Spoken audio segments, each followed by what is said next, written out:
Abusia ene enso we at the Net2 television so na sharing so say Kencity Media na yeka Kencity Media egumu ahodo bebrebe woko Kumasi a wote yenka live on Ash FM yanam ho a yebo adwuma kama ho sanso so ana wo enkna pumpuni mantem enso so oman 107.1 masanso so ana nap radio enso so central region ene empatem asinfo so precisely a ehonso so otienka ho enti awie de tamechuku esanse ene so manim abons manim no ase asesa kakra na manim na asesa kakra ne kire se ene mintie obia ene yentie obia yesi bibia pain na yakwanim na kai na hye nso se wankasa nso no as usual ye bema won nso so aba na afei waba besi ne pain na afei yetimi akọ yenim na ade ba akọ asi nyina ye kai hye nso ne se ebia na wa amanone ebia na wa chichiri bencheye onso so betimi atie yen e Facebook se wokọ Net2 television ho ebo ho a bibia ekoso afei YouTube enso so kọ ho a and also so Net2 television GH and also so ho bibia etwegu ya yiguso ekoye nim ho enso so na abushua kai na sanso hye nso se okọ TikTok ene babia ni nyina no ye wa ye adwuma na bibia etimi eko nanim. But in the history of Ghana ene 5th February 2025 na on the 5th February 1966 and Ghana's first president Dr. Kwame Nkrumah odikan ebo mmodi an ni suade hunu se na nkobema Ghana ababeye industrial country no obo mmodi etimi epa hontoma enti exactly ene 1966 ena obo mmodi a Aboso glass factory okoko bieye omampani bi owani so ade hunu bia no ya no opese oman no sebe ekanjuma paade a na chese oman ni timi fa ne tampa efura enti Dr. Kwame Nkrumah Ghana's first president ebo modern a wono ekokoye se adwuma no eho ema ehye Ghana na ni so ade hunu no eho anu wo hye ase efriye senia honorable Kennedy akompreko Agyapong wa hye ne de ase a wo boase Ghana ye kan dwuma pa de betima fa ne tampa efra eno nti se odo ani kiremu atebubu a enipa bebro de ho enam adwuma hodo a wabie ho me kire cassava processing factory a adwuma Ghana former adwuma ho a womo eni omabusuan nyina nso timinya bibi edie a chese no ekoso afei ukọ ekohwe Volta region enso so nia ekoso ho ethanol factory no enso guso a eno nso woye ho adwuma ho a bananim afei Ashanti Steel Company eno nso so ya ade a chese Ghana no honorable Kennedy Agyapong nyasem ketwa kra wa nani abrepa so obema Ghana aye adwuma chese ye ka adwuma pa ade a enhwere Ghana de hye etinani abre a wo yesa adwuma no yenso so ye beta na chi obia beta na chi ye ta na chi ama bibia etimi aye kama asiju asede ya na show no ekono ene enso so ye behwe na fe Ghana nkomo ebeba wa kwan so Ghana nkomo with Minua Albert Asmani ye betena se na fe ye de Ghana nkomo e de abrel ene enso so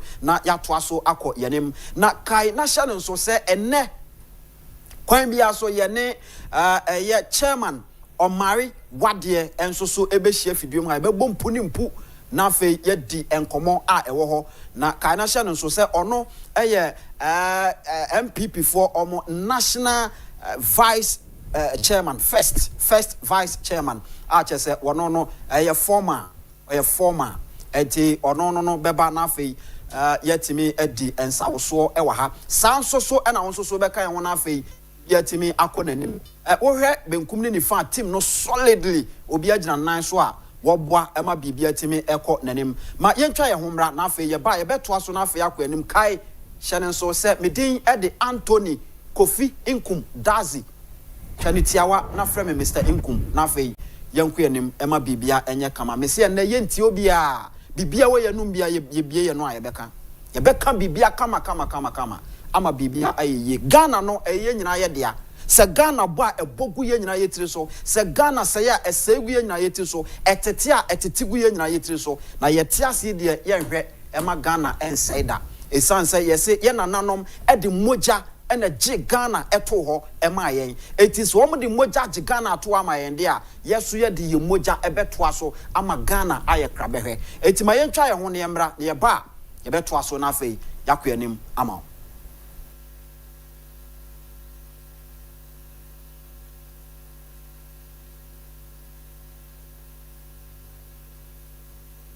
The greatest fear in the world is the opinion of others.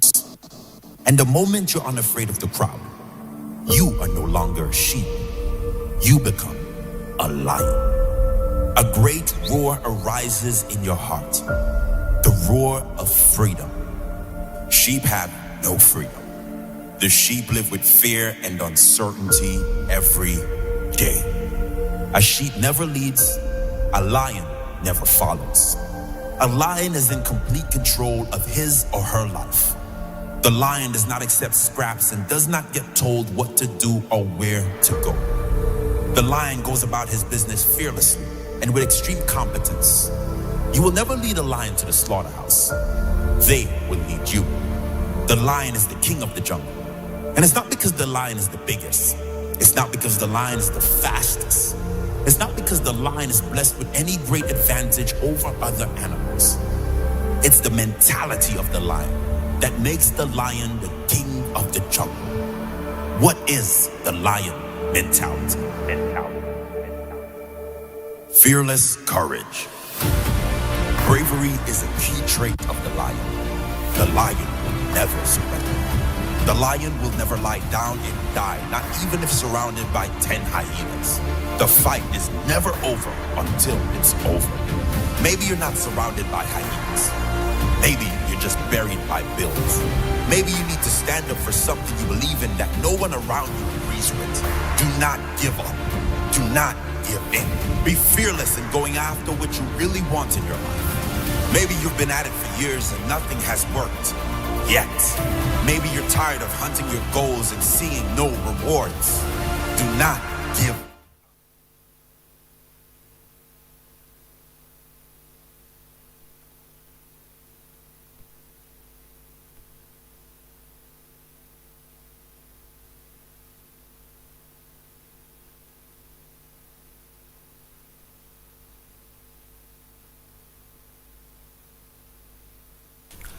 All right, welcome back. And sani ameka ye no ye ni abre ye tinkonwa so ye behwe se bibia ye beka no pempempen ama bibia timi aye kama. Oman no ye nyina ye dia ye hwe ma oman no ensey as usual.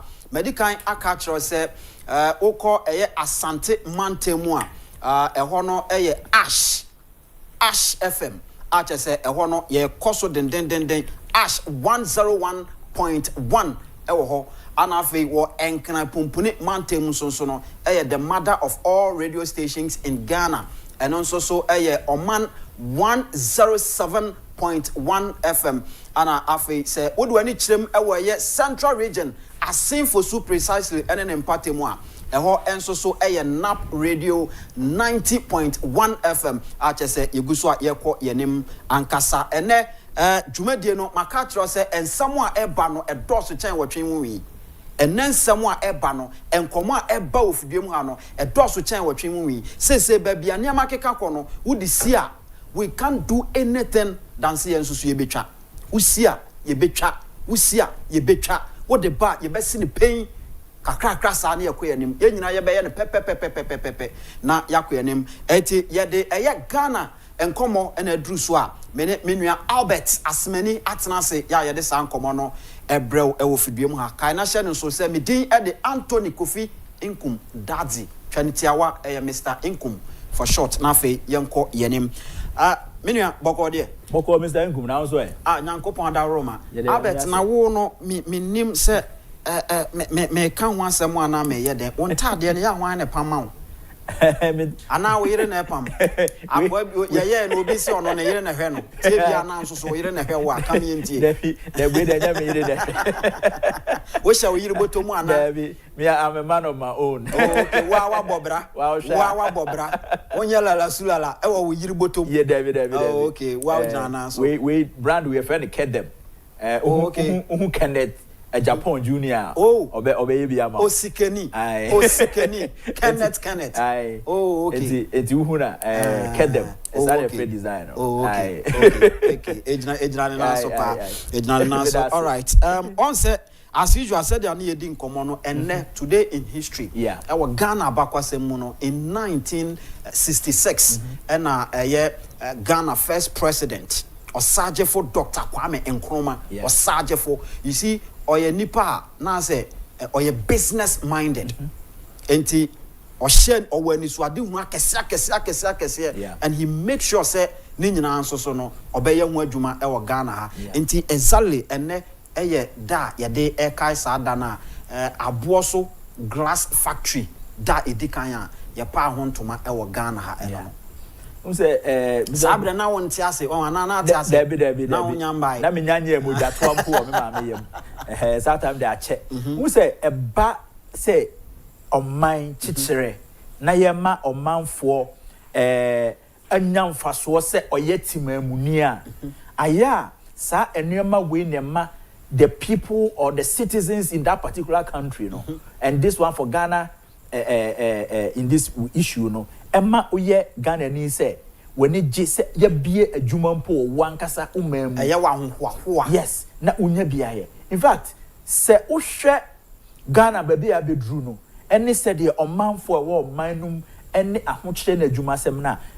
This is the way to go. Yeah, ben aka ho asemi. 1966. Na ye wo openi bi wo Ghana. Ono na adwene say ese me bia adwuma. Yes. Na obi enya bia den eye. Na and the year 2025. If you don't see that in leadership, na such a hefa na oman no eko. Na mabu na ewo mu hefa na eko. Hu ankasa. Very dangerous. That's the thing. University say what Ghana. Young fan say you were 10 universities in Pepo. Now say every year 2,000 graduates graduating from these 10 universities. You are talking about best 20,000 graduates every no industries to feed them with the graduates. Ejuma bi anywhere. Ofeli say edian na sa mabunu yo mo ba be. Ne sese mabunu ye ne say yo mo anhwahwa say Ghana.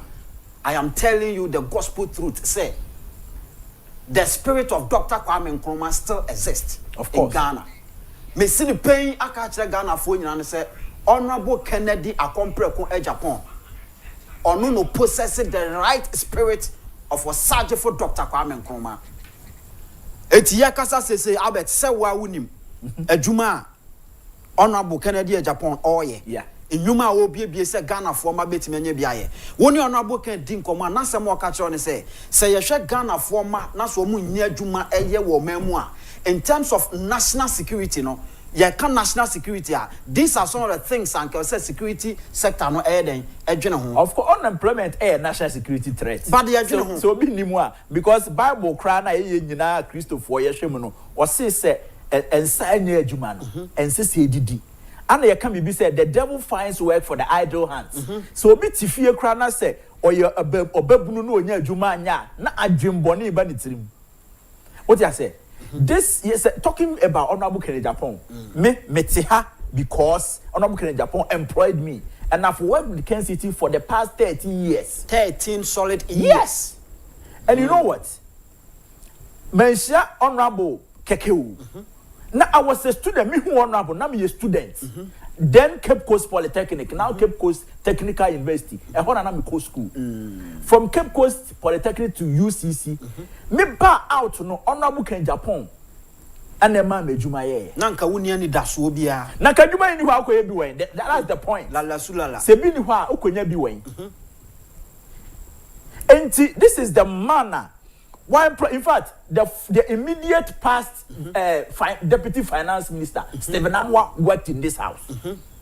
Stephen Amwa or a product of Kencity. the former immediate past former Greater Accra Regional Minister, Honorable Titus Daniel Nikwache Titus Global. Also your product of Kencity. Wow. What I say? And a lot of people, immediate past corporate affairs director for national service, Mr. Armstrong is a product and as a former employee of Kencity Media Limited. Wonderful. What I say? And Kofobe Brea. Go to other media houses, approve omoye adwuma oho aha ana ennecha omo ana omo te baby and omo te omoye adwuma. All right. Enti talking about Honorable Agyapong and the idea of industrialization and a businesses near human employment there. I think say the right name ana okwa ho asem no because ono no ompese obehunu emebunu a of course. Of course. All right. Enti Ghana nkomo ene egusu aye din we ye nkomo a eha Ghana fo nkomo a ede asudie ato ebinom eso no eno na ye tena se wa ha ye di nkomo with Albert Asmani na ye koso aye Albert ma ye nto aso ne anko anim we bounce back to Kennedy Agyapong issues na ya to aso akọ anim ma Yanshe say oko parliament speaker of parliament say wa left suspension no wasan atwem na watwem say hwemanim na ka no kra kire me eniema ahodo a sankofo yi a wo mu tam suso nkofo minim access and parliament wo no wan ne betua uze eba parliament aya na ade bako a ema no me sometimes eye areho a me di hu ya on say Uwankophobia, you look up to them. Penibia, Udu and Tuno so. Penibia, found a role model. Na opeso suya then huna no wenyaje. These are people are on more parliament. Obia any Jew and no speaker catch me say, Honorable Net Damosono, it's not for nothing. What I say? And to say, Uyam Rashe Bedjani or Rashe Bedjamua. Esse utumi e bobra, esse wa brabo eya kono, usuban eyefe. In fact, in the midst of chaos, Usubai Nedi, Nankrofo who say, oh yes, it's about contest of ideas, but no blows. What I say? And to say, Kasem na say, Parliament na Ghana ready na yeshe na say omo eyesa na Maria. How do you expect enquirani penifua omo shewo? Na kwese omo kan bibia say this is a house of its own rules blah blah blah blah. Enti omo no chehye mra na omo de omo pen om there emra na Albert Honorable Agyapong kroma betena ha kan no kra kire ye nyina people say wo hwe eye parliament omo standing orders ni mu a omo wo kwan yense so omo fa so anka nipa bia ye say ya asotwe no awum yes enti ebe hwe speaker ni aka no kra kyense ne oye no wati ana ebia na nke ose nkoje eniama na ase ni sika na bibisa na bia otu omfo who say main case speaker t because according to standing orders bia obi send me na make kan no you see that we doesn't lie in the bosom of speaker to even handle enti sse yedim microphone no efa emremu na committee no etena se ehwehwe omu nsemu na ye de amasotwe emom asotwe ne de I still stand by it say as I say ye punish you if nothing at all the whole Ghana must see say MPs na omo yes adwuma no omo di sa anyambrasem wo parliament wa mean that word omo yes anyambrasem no because me no me na ka e ko ye yanke be ka se ye di anyambrasem MPs no omo di sa anyambrasem no SSA yetimi say charge omo na bibia ehun atwetwoma SSA ye di sika na san replace no omo replace because school ni ete senior high school bi no kwa demonstration no kwa plate wo dining hall cry se won tuaka nanka nye imrahye bedwani a opani a enkwara hwe ni sua no aya na me bisa musa de a wo ye se one day who say oba bi exhibit sa ade ni bia wo opani na nkasa no say na obefa no wan kasa oba who say of yes ade ya wo ye bia say na obefa no say wo shada kasa ade a esi ho say aha bibi basa si na ma fa laptop yi na ma say na say discuss sanction biem to go and buy another one who your opinion na just say sebi at that point in time no one who ye can be like emotional intelligence abra basa in the midst of confusion and chaos no how you conduct yourself and then me say papa yi or your honorable ampa And if you are not emotionally intelligent, those people that were involved in that, I would say they were not emotionally intelligent because they couldn't control their emotions at that particular point in time. Say, Utimi, essay idea because at the end of the yes, you bet, yes, you bet. As yes, Nioma. It's a complete no for me.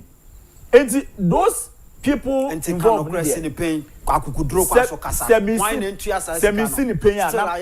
me can say MP Bia apart from 4 people no crowd speaker identify Obia or ya part of committee no SSA ye jifi no ho ne mom tua eno ano no we ye bema wakasa abusua maka kire se onso so nkomo yi wo chefa wom obetimi abam na afei wo chefa no onso watimi e de aba maka kire obetimi e de afa e text message ebia na kuta yam said ya meme kuta no bia na kuta yam a text message ubetimi e de afa ho afa se okuta I mean phone akese bi nso so a smartphone ni Android na eno nso so no ubetimi e de afa ya kan say WhatsApp na wo de aba afa bia na wo Facebook bia na wo YouTube ubetimi e de wo comment e de afa ho aba baby ado be fa baby an ye be hwe ne akenkan de amount numbers no a obet me da WhatsApp any text messages no afa so 0240 55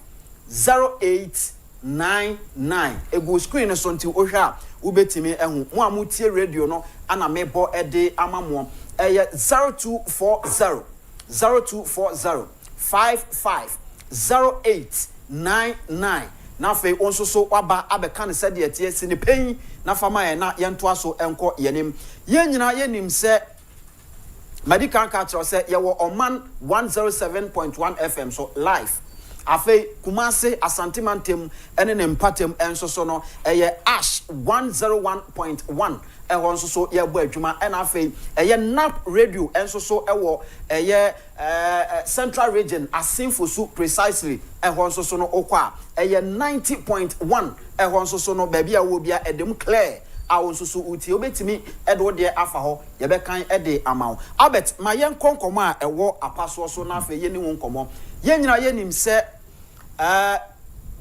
Ghana nyina eko abato so MPP koi NDC koi CPP buy obia ede ne de e buy na ye to aba no ewie ye no na NDC amanyoku a ye John Dramani Mahama His Excellency eda no no omo ena di nkunim enti ye de amawo mu ya wo mote akonwa so na me no e kasa sesei wo MPP amanyoku na so ye de wo mo asinkonwa eye abasonkuo an yate a wo mo eye nhwehwemu ekwan ye nam so ama party no edi ntwa sabi ebi mba ye da ntwa party ni di ye no wo mo hunu bi da e wa asase so enti wo mo asinkonwa me no e kasei wo mo chinchini constituency by constituency a wo mo gi omanfo adwenkyere amanfo e kasa ne nam so ama ntwodie no eye den e baaye enti sesa na tie dia ye nyina ye nim se 2028 enso so da yanimu a Ghana bekwa abato so akwakoto aba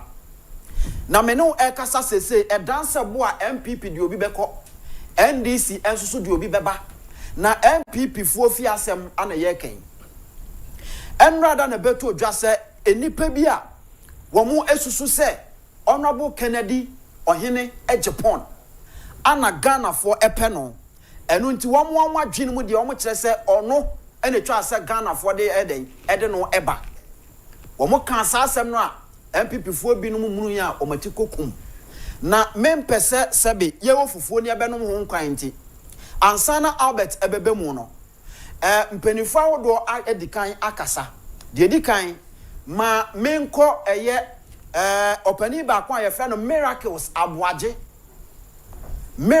Abuaje ono anana MPP amanyoku no wo mu communication proud to elections no ona no oda no na wadi nkomo bi na mom me mpese sebe me na meka ya se nhwemapa efatani wura no enti ma ye nko na afa ye hwesa video no na ye hwesa video no wi a na afa maba menua Albert wo Ghana nkomo ye ne pepepe na afa ya to aso akwanim enti producers madaroma se mon saka video na mon hwe na monya ho adwuma ma yen okay me nko. The one thing is for sure that the party and even the people of this country acknowledges his hard work, his dedication. Nobody even in the midst of all this discussion, has even pointed a finger at him. Really? They have mentioned why the president brought him into his campaign in the first place, to fix the economy. The economy is broken as never before. But we've seen the post-election analysis. Now we are not doing the pre-assumptions. The numbers and the outcome and the sentiments exiting the polls is quite clear. Everybody believes that he's applied himself very well. The party and most of us are simply waiting for him to make a decision. And I can tell you that the party is on standby for him to take a firm decision. And once he decides that he's going to run again, be rest assured that the party is going to rally behind him strongly. Is that a decision you are unsure of? I am very sure of that. Very sure. You're sure he will make that decision positive? As with that, no, we're actually hoping. We're actually hoping he does. We're actually hoping he does. You know he will, or you are hoping? I'm not in his head. You know, even as a spokesperson for the campaign, I only see what he has told me, not what he's thinking. So we are waiting, but we are all praying and hoping that he leads the party into the 2028 elections. He's done so well.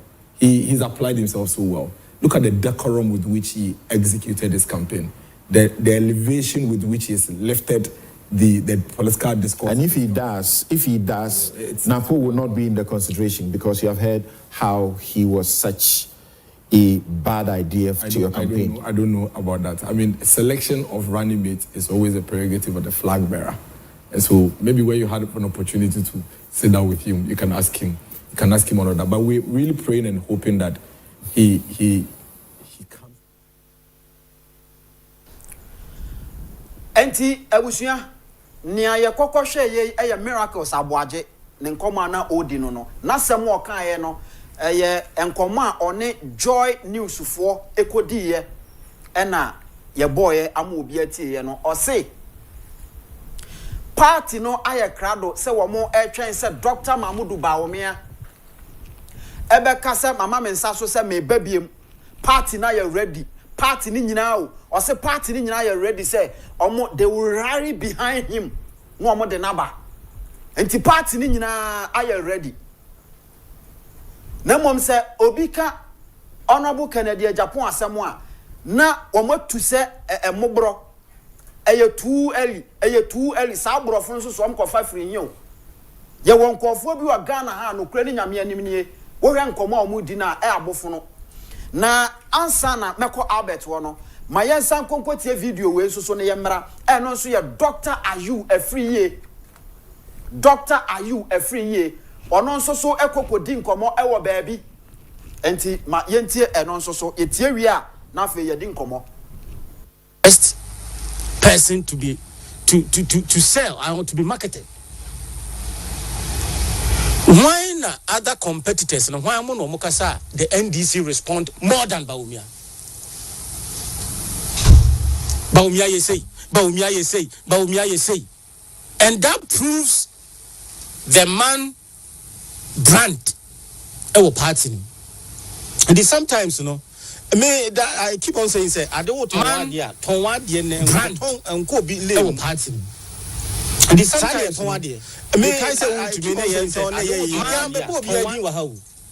we focus our mind on Chema to me. Any day, obey any day, why? And that is the same strategy. We don't have time, say a month for baby, but and you may be a petty be or we also have to let them know, say, and you want to focus. Yeah, can be already the best candidate for the MPP. No other person that what Bawumia. And he is the one. So as he said, if this next week or picky we are coming to discuss him. Best person to be to sell, I want to be marketed. Why not other competitors and why we are say we fear say o say sound nanti me buana of course enti Nyankopon o ma bibi papa bia e free mu of all the failures no emra ono ne kwan because Eyedianya MPP is going to present Bawumia again. Oh, you are going to present Bawumia? MPP will definitely present Bawumia again. Really? We are say we fear say o say sound nanti me buana of course enti Nyankopon o ma bibi papa bia e free mu of all the failures no emra ono ne kwan Because Ayadianya MPP is going to present Bawumia again. Oh, you're going to present Bawumia. Ati abusia de di kan no enkomo no koye mienu baako eye nipa fofora no ono te eye wuntumi TV so ana no odi nkomo ne se Ghana ha na yete no o say within the whole MPP fraternity no obie ni wa wakasa NDC for responding more than Dr. Mahmoud Bawumia and they are looking for obia okasa NDC for be responding and you obi a Ghana for person beto abama no ono analysis no ye no sa no person kire ana doctor are you a free yen so de ne dia beto so ono so na samu a woka nyina ne se wono so atena se party ni nyina atena se a wo mo etwen se Dr. Mahmoud Bawumia ebeka se waye krado obeba na wo nyina na eye dan ya dansa boa MPP the Dr. Mahmoud Bawumia ene beba ono ne nkoma odi no eno there it is never too early na mom say ye di ye nkomo ne ye bo no abuka di ya too early man say party no matu say mobro muntu na mommra moba yenso ye beda ni ja ye be hyimu nyina sabi obi humo obi nkeka obi ani ho asabe ono ne de one self fatawo enti wo de eye Ghana nkomo ne yedi nti mame nko abet ho na yento aso ne yanko yanim ho abet enkomo ne nie unze o hwe videos ya boy ya na utie ensemo a mo ka wo na uti se obi wo baabi na enipa no vehemently ese honorable Agyapong kra de sa MPP nkomo na sese ne din bemu a na me sha like me dream say I mean why nipa amoni nipa no mo kana asem na na honorable Agyapong ye ka MPP asem a oso no de me emoni din ne mo hwan din ye mo osimasi Dr. Bawumia edin Tama Dr. Bawumia ya appointing as a running mate eba MPP. That was Thursday, 4th August 2008. I was a student by then. I'm your TESCOM president. Satan Honorable Agyapong extra 2 terms of parliament on the ticket of MPP. Now Dr. Bawumia no only party card in MPP. 2008, Nana akufo-addo appointed Dr. Bawumia as running mate. People like Honorable Agyapong have to accept him before party ne kwa presenting wo takrade. And in fact they were even looking for obia grassroots for ne link amono Agyapong no wetimi akopeja Dr. Mahmoud Bawumia ansa and it was nobody than Honorable Kennedy Ohene Agyapong because at that point na obia here say Ken Honorable Ken Bekasa. I remember very well. I'm Cape Coast. Na me a TESCOM president. Ni nyina ya be call rally ni bi takrade. Ama yakwa outdoor Dr. Mahmoud Bawumia as a running mate for akufo-addo in the 2008 election. Ana Honorable Ken Roses like the name was like he was an alien to MPP. Exactly. Because nobody knew him. Na people like Honorable Ken and the party no from 1992 I yet say party no or kahun ye party no fuma. And yes, what the keke ne sika kom resources. Na o say ono de eneno I say yam ensese eboni di wo party no. People like Miracles Abwaje say MPP party na ye krado twen.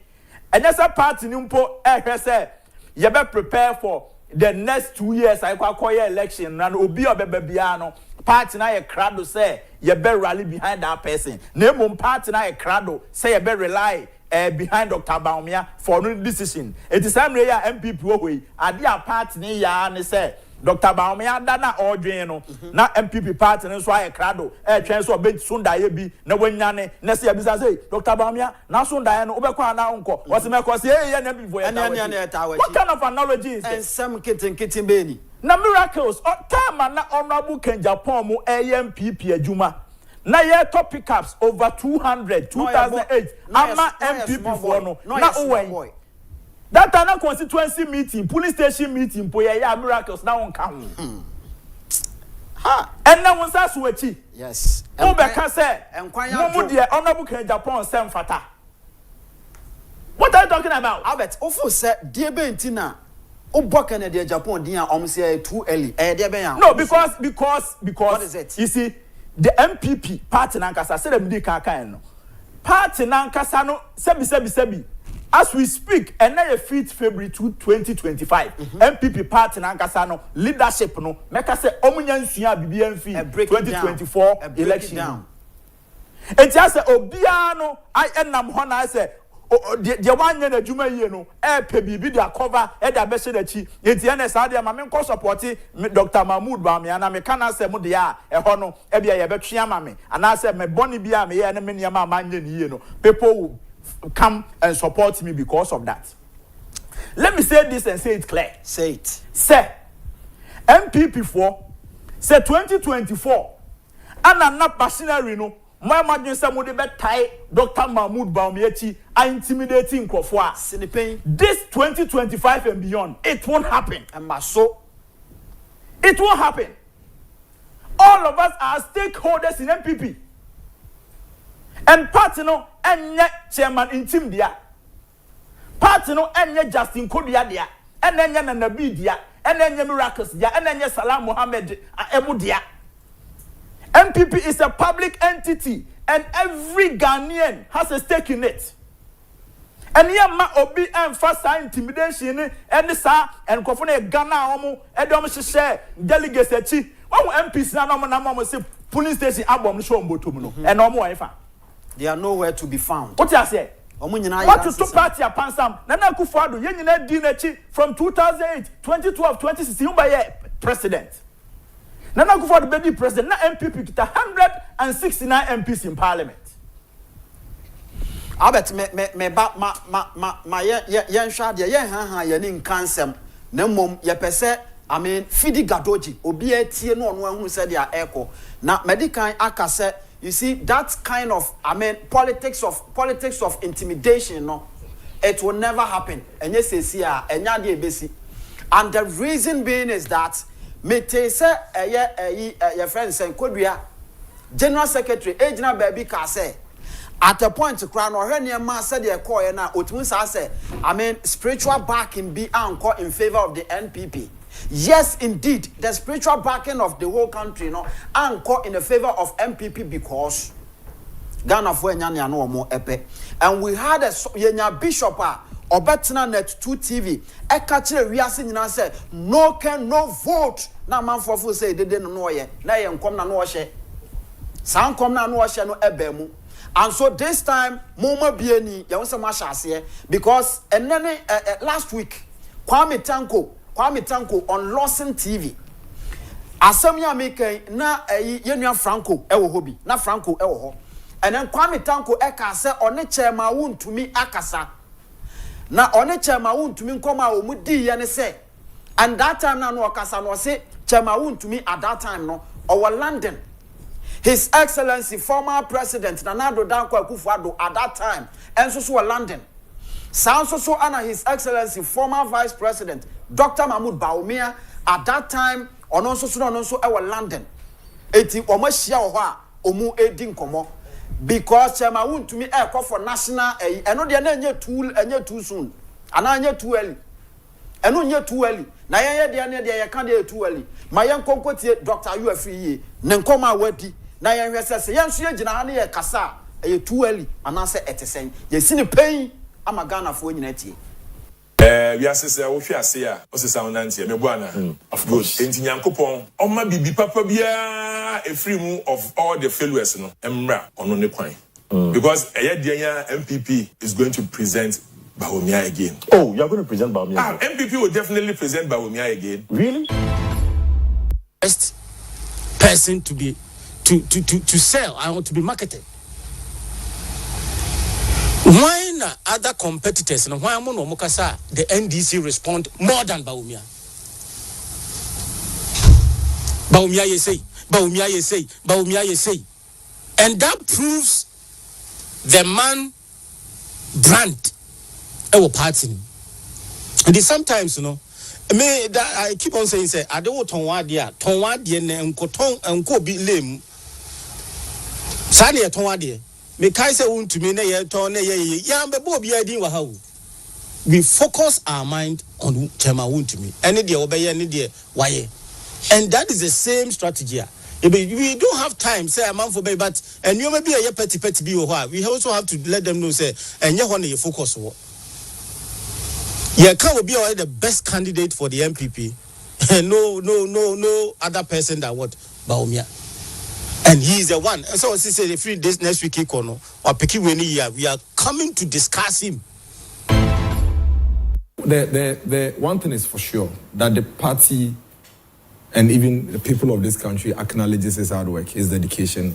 Nobody, even in the midst of all these discussions, has even pointed a finger at him. Really? They have mentioned why the president brought him into his campaign in the first place, to fix the economy. The economy is broken as never before. But we've seen the post-election analysis. Now we are not doing the pre-assumptions. The numbers and the outcome and the sentiments exiting the polls is quite clear.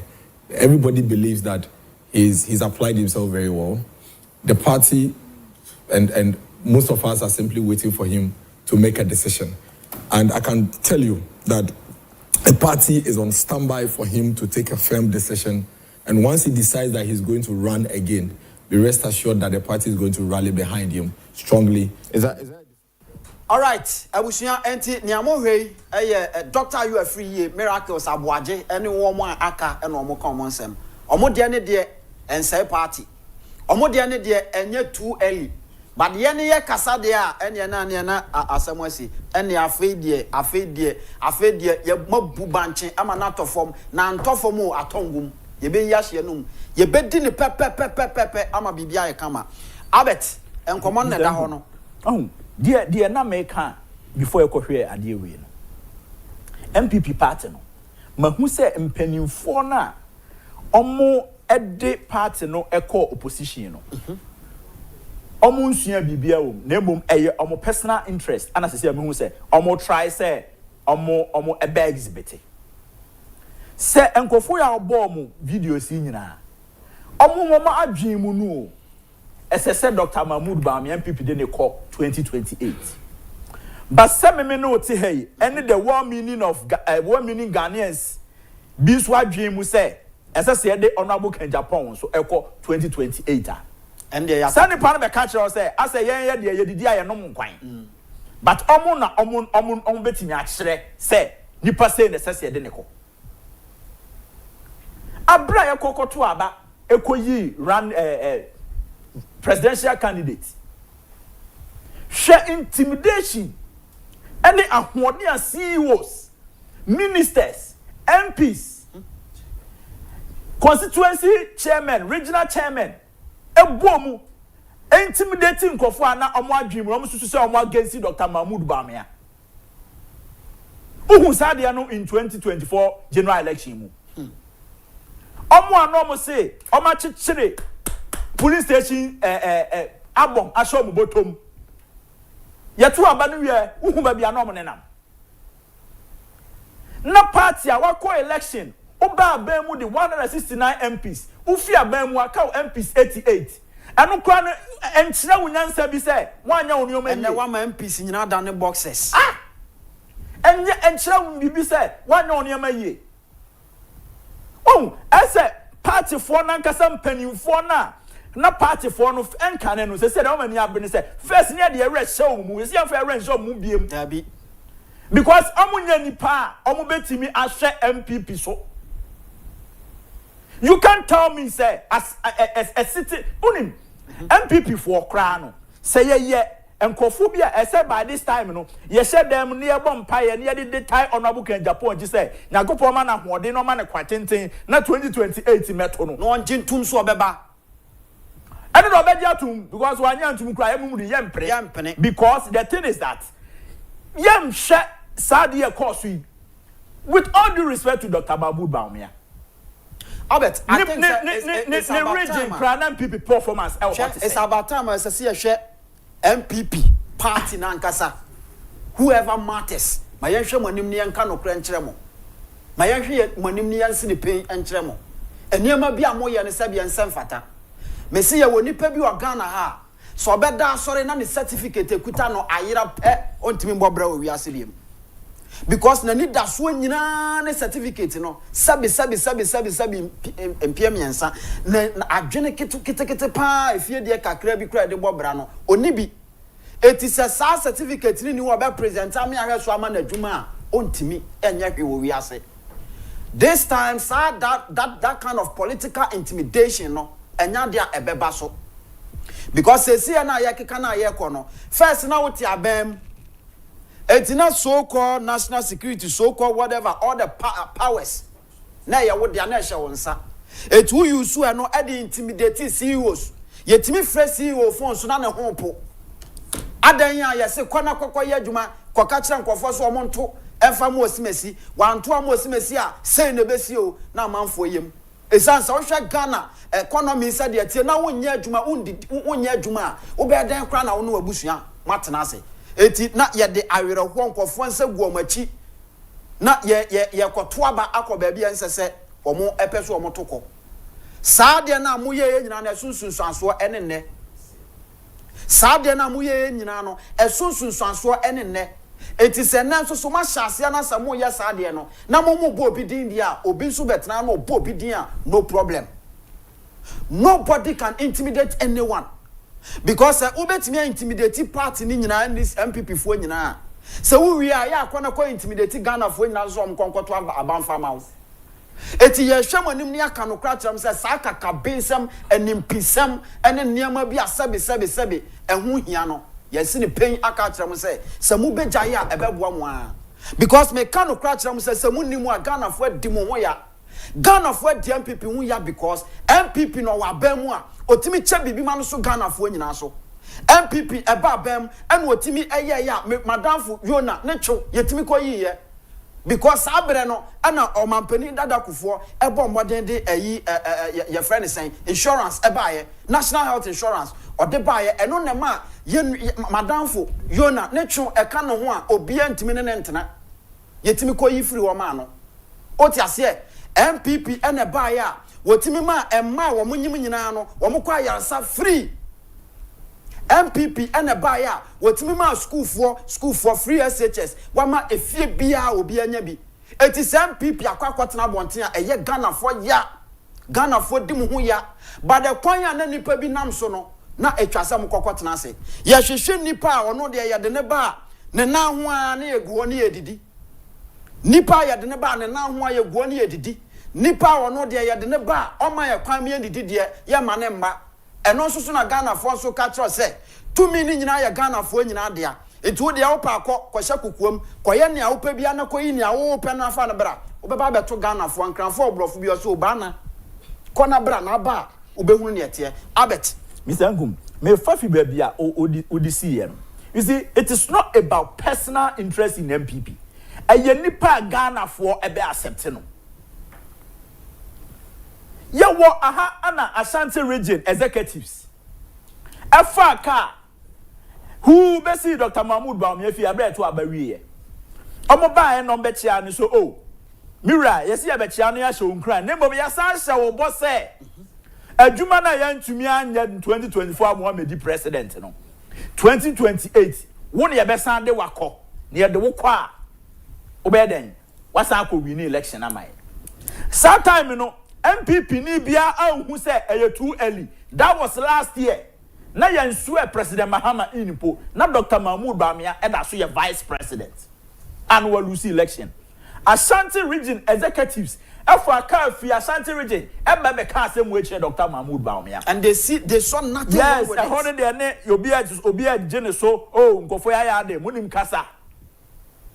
But obi ko kasa ene mimi pese onabu Agyapong 2028 MPP for delegate mon konko to abamana you say hey it's too early and on no because you see honorable Agyapong enye obia and then they say honorable no onye obia you can just walk over him untimi ana honorable yo obia Ghana for nankasa no dodo no na eden e penasem she obia na all the machinery Yeah, the whole establishment.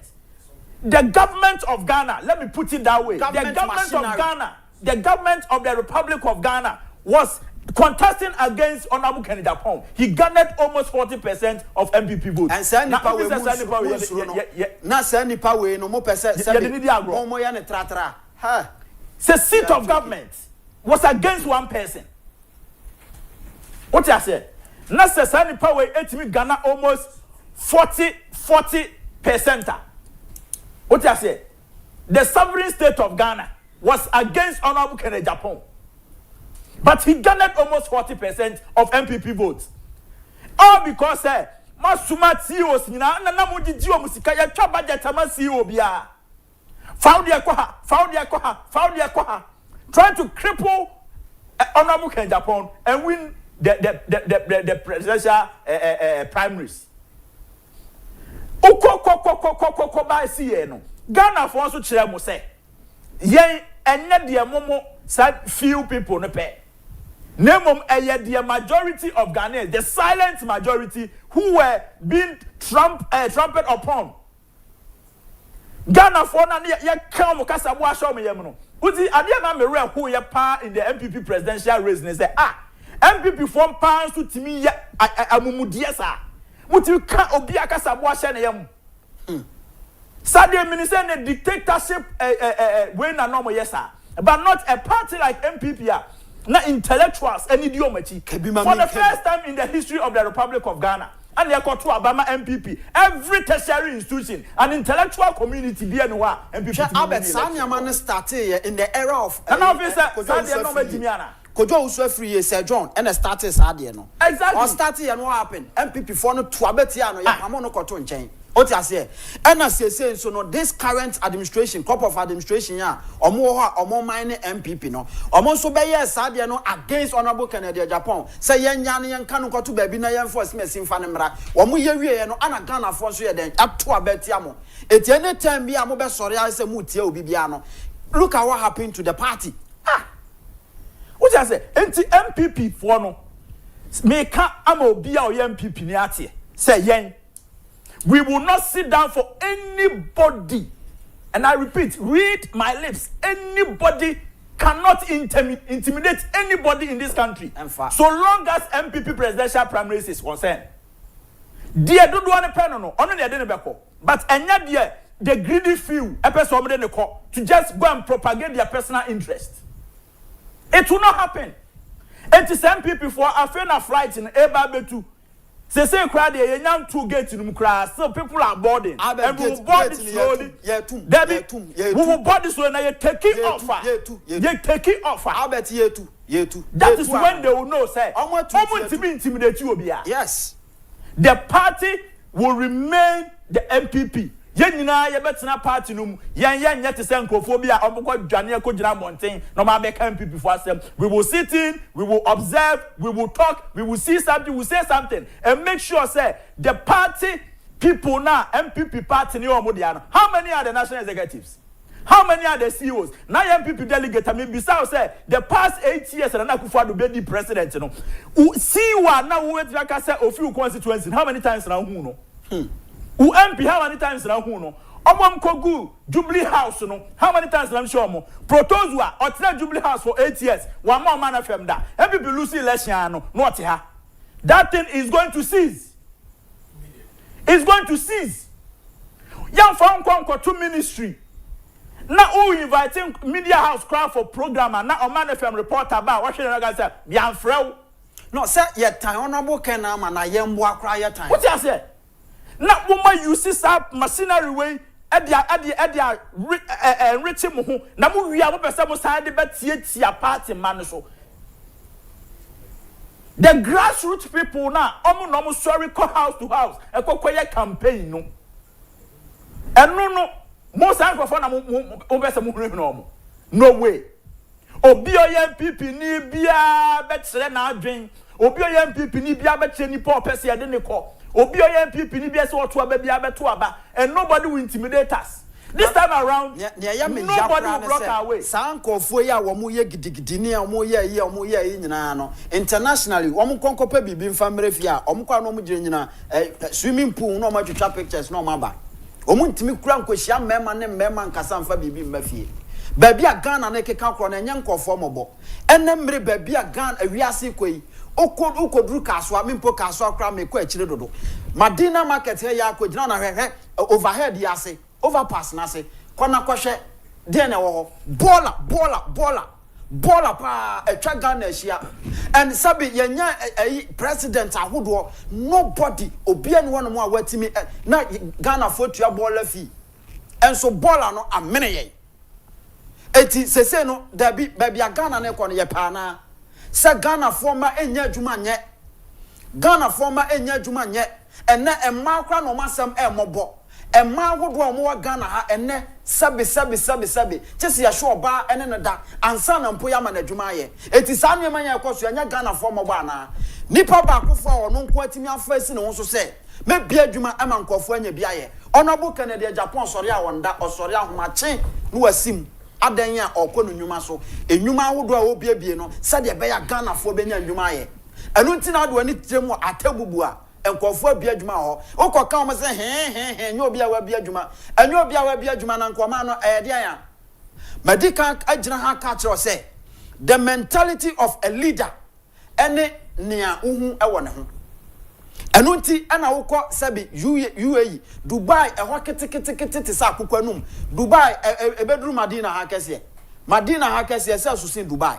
But wokọ wono mo a go and see niama omoye Ghana ena beto ne Ghana airport ukofa plane na ye do tena bus ni ye do akoma plane watu eko but go to Dubai uko Dubai say hu terminal 3 eno na ye terminal 3 na wo no say uko ye hu ye uko wana akoko hu sa na ye hote sabi uya o process wo na mu na wakoko ubenwa no wawura flight nim Emra so say Ghana for so no sabi yetimi kwa yanim and so therefore we need people with the business mindset because ye nya obi a or what business mindset sabi ananua na ye ka say your friend say National Cathedral nko $58 million ye de akwakotu amana e de ato ho sabi say our president or ye business minded of value sika there was no way see the $58 million be kwakotu amana e de ato ho the golden hole there was no way as I didn't bet me esi and this is the time Ghana mbebunu nyina aye krado se munnimu a meka no kra kire mo Ghana mbebunu ni abre rough mo de samopa monko rounds na mumbusa Ghana youth and you could see you will hear from them even when you speak to the so-called NDC people they will tell you that honorable Kennedy de oba ye beto ama no mo te sa pe na mo ye mo hyehye mo adanya because ono oba won hwe ma mo ndidi ti se ntwamoa etimo ma ne kwan ye behwe Mr. Nkum Albert hwe MPP for it's about time SSS obia or ye MPP ni especially omo enne India thinking no ayo mo say party no ayo mo dia no India thinking omo dream ayo mo say MPP party no omo dia no say sa ana omo dwen a they should start revising their notes because party no will go back into the hands of the right MPP members. Nobody in MPP and net and Obabe taking hold of MPP. Now, yet to Abawe me can say me, I'm still saying it again. So this current crop of executives of MPP, ma obia nyana dream pose or pese or sign a baby party in NBM. Because somebody like I said 2023 no. I don't know if national election in December 7th. Sa Wadie na e force ya na book Agyapong man ma show down no. Sa intimidation na omo de share sa campaign ma no mo intimidate obia no. Adan na do national election man fanship. Because na ya oman kasa usi eye mo boss o minister na na usia na in confidence no catch say oh ade an nke betime ni say o na so kan no obia ntumi nkasa Uka obi entumi nkasa. People come out on radio to come and find their voice to say the Dr. Mahmoud Bami abeko. But you can't find your voice to tell unkos umpenifo na uno amati ho ne say mo anya munwuma yie. Mo anya munwuma yie. Eno de muntumi nka. But you come out and come and pounce on people like lion when you pray now or person reno. They cannot intimidate us. And in fact, and then I make an born date into her. And then you feed February 2025. If you are neko, what your bebo honorable Agyapong didn't say or be contested in 2028. Now be can say young fan and continue over attack you obino. We also attack you. Because party in your there. Party MPP party in your idea. And your BSR they not to. So everybody in MPP has the right to say when I'm a panel, and that right will stand. Obian who bet me intimidate you obia. Now honorable Agyapong, ye ka MPP ni contribution a what contributing in party. Now you are free here. Wo ye hwan? I found now what contribution MPP ye dey. No, tell us. Ye ni baby am free with the MP. Just a propaganda wing. Afag. Ana free mobile na. Ye na you. Ana wa be MP. Na you think say would ye wono unim nyansa chen MP before nyina. Enti would you betina ka say ye the Dr. Mahmoud Bami abeko. But media mean to nka. U vote ye sen. U vote ye one. Miss vote ye one. And one honorable Agyapong the MPP party. And I me catch up earlier. Students are no MPP achi. I'm back out of many Jumania. Honorable Agyapong employ most of them. What I say, baby, team do be say or say. This is the person abra and mabruni baby on the fano, which ya honorable Agyapong campus in Pa. Now I come ahead and he's the only person as students near to me run the corner and go kaya some treno.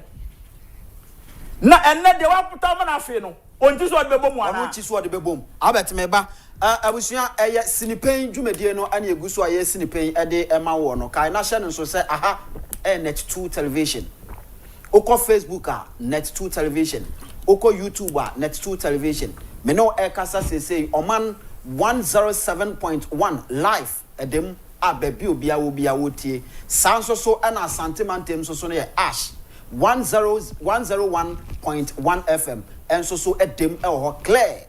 A face a woko a central region, a sinfusu and an impatemua, NAP radio, and so a 90.1 a dim life and colored a ubia 80. Me pacha also so betime ede o messages aba as usual sabatel ewo enti o messages bia baby an ye be kan nyina de ama kama ama yetime akọ yanim text message line no 0240 550899 0240 550899 esanso so WhatsApp into betimi de no so afa na de aba na fe yakoyanim nsama wodo ne yesi ne pen na fe yakoyanim esanse wo yesa de anema ekeka kona ba bia edru no amanfo bi pese ebinom ehafon ne ye din ewe omo nko akeka kwasa say ya na ye na oh yantwiansa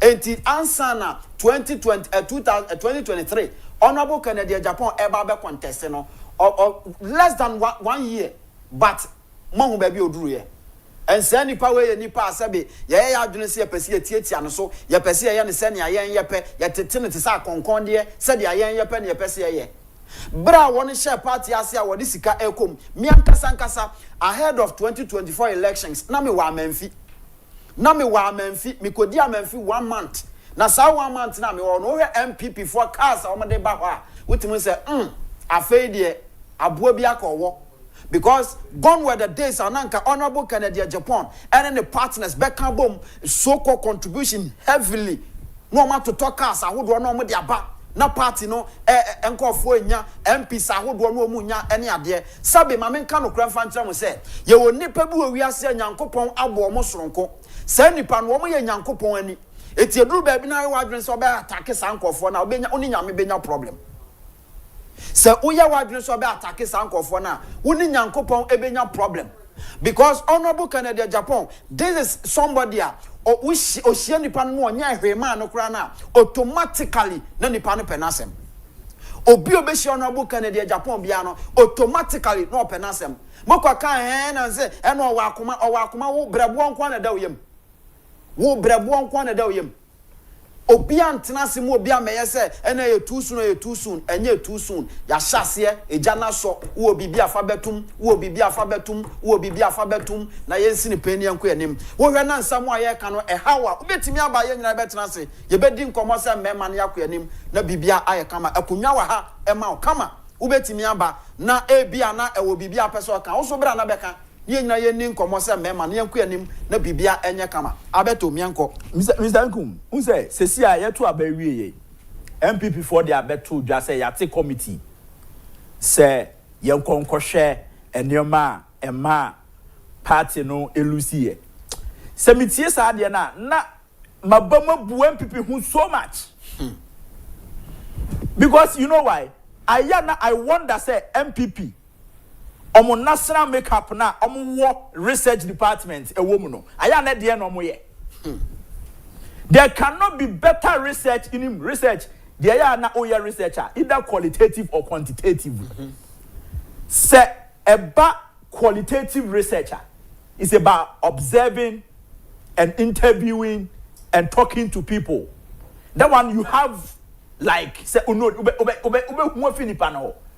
Ghanaian media space alone is a big platform for MPP's research. Because say I am not there no there. And then I am there. The masses now you see MPP Lucy. The people that vote for the party to win are not the card-bearing MPP people. And Crawford to Obama will win election. They are not the card-bearing. MPP cannot tell me say they have 7 million card-bearing members. What is the ordinary market woman saying at Kejetia? What are they saying at Mokola? What are they saying at Kantamanto? Go to Abosoka and what are they saying? Are you saying say until Omokana day in day out they are on social media, they are on radio, they are on TV talking, and everybody is telling you say MPP foi nipa na mo de brand 2024 no ya to aba wie na ye kra kwotena se hwe rose you say no kom for kra nto ama no ye hu say ba bia Ghana for animdifo tena pa yesuapom universities ne polytechnics no ene nursing training no ankrofo sua de ho important to Abama MPP for Mokwa Kotie de Sankrofo ne for the first time. For the first time. To Abama MPP. Alusi ewo tertiary institutions. What I say? Na oda ote wa ayewa adwin say candidate na MPP de call 2024 no there's nothing wrong and on one e be sande na call. This time around no people will have their say and we will have our way. We will not sit down for them to cheat us like and say, Obi ever come Obi akasabu asene yem. No. Party no. Hey, and then President Gufo or Waifa. President Gufo Waifa. Now do dan ko akufo-addo. Oni Dr. Baumia. Oma bedi 8 years. Oma for retirement. They should rest and advise and leave the party for other people. MPP before Namutina say we have the men. Why are you making it look like we have a man? We don't have a man. We have the men. Let the men come in and work. And let those who have worked rest. Allow competition. You can't do that. Fair grounds. You can't do that. Why are you saying that? Mabedi 8 years. Akufo-addo Baumia candidate. It has expired. It is gone for good. Let us bring in new people, new ideas to come and take charge of the party. And let's compare their record. Sign on Subaintie. Albert, yes. There are some elements in the MPP. Honorable Kennedy Agyapong. Let me tell you one thing. So it's in the public account. Or say MPP for binum former President Kufuor enya problem. Because as a timer, Nanado Danko Akufo-addo, any Alan Chematin Echo contest, no, there was this he said, Omampeni Dada Kufuor support to Alan. And then Honorable Ken Kase ono de ono so no ebedi Nanado Danko akufo-addo echi amanfo tepe no mo fa echi no mo catch President Kufuor, and he was expecting senka former president Befre no nanka bia wa kire nsem mu yie e de akire no wanya kwanya na kire nsem mu yie eti e mo ne papa ono ane papa okase ono ene ne godfather in politics ono ni nya problem the same MPP for ya omo asankofo ya na asan twa mo ho a omo kom shirede yengu omo shire de be pa na nti aba eti sabi o Honorable Kennedy Agyapong eti sania Ghana fo nyina esufre no nanti monte miankasa mi na mi wo media house bi ena ye sha asese ye survey nti ye bie phone lines no to a Honorable Kennedy Agyapong ene omo maka why now for say MPP for the neko all the media houses in Ghana now there ba konso say media houses no ye dwuma bia ye record it is a mope na mope research ankasa na mope niama ebema mahu niama mu lusu eye 2024 elections na mo den enko media houses no and they will give you the tips na mo amu nkotie nsamo a Ghana for efrefi abonten enye MPP fo eye Ghana for na efrefi abonten eye Ghana for na efrefi abonten an wo mo eka go and check that ansa na sabi mo tumani esi papa no na sabi yese ewiase na ye wa ha no obi abetimi ahye che bia de atwem akọ oye free na mom se wo nko a wo so antakracha na eni esan it tells you what the man has e kire ni Nyankopon naturally ode ama papa no mo enti mo pese mo se no ba mo boa ukọ Bible mu atama Nyankopon ka se Peter osu na mesima sorry dan na manfo bi na mebe akwa wei owo akoma dread wei oti say na egu ne hu fi say ya na MPP amanyokuo mu nipa bi no pese o mo ye but ekoye ba no Nyankopon anu asem ene ye no kre nyame asem ene ba so ema nyame si na sorry dan wo Peter so no kre ni ebamu Peter no otimi twa nkofo aso nyina nyame si na sorry dan wo ne so eti sane etie bia no Honorable Kennedy Agyapong Ghana for ene peno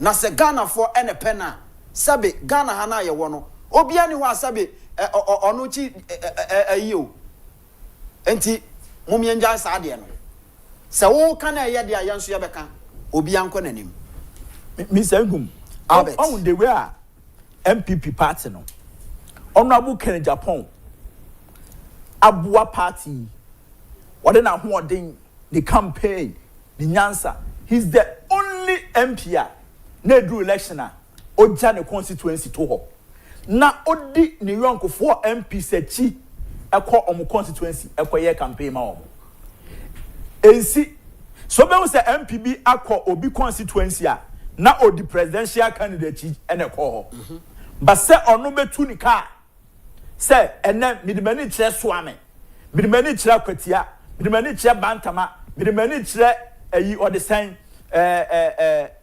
Honorable Katie Hammer constituency na me kwa akoye campaign ama say nipa no Honorable Agyapong was the only MP do elections wa na otumi eja ho ngokokoye campaign in the media space Honorable Ken anana every day o kasa ya kra kasa ma yesa achi no wo in 2012 yes e charge in treason at that time na oye hero ma MPP for na afi opotoma ne fi nyina wi abayire ne bin ya oyiye so di bebom be say hey won't be famom e ho na draft bibi say 10 cents of Kennedy Agyapong na for you see I so can say who can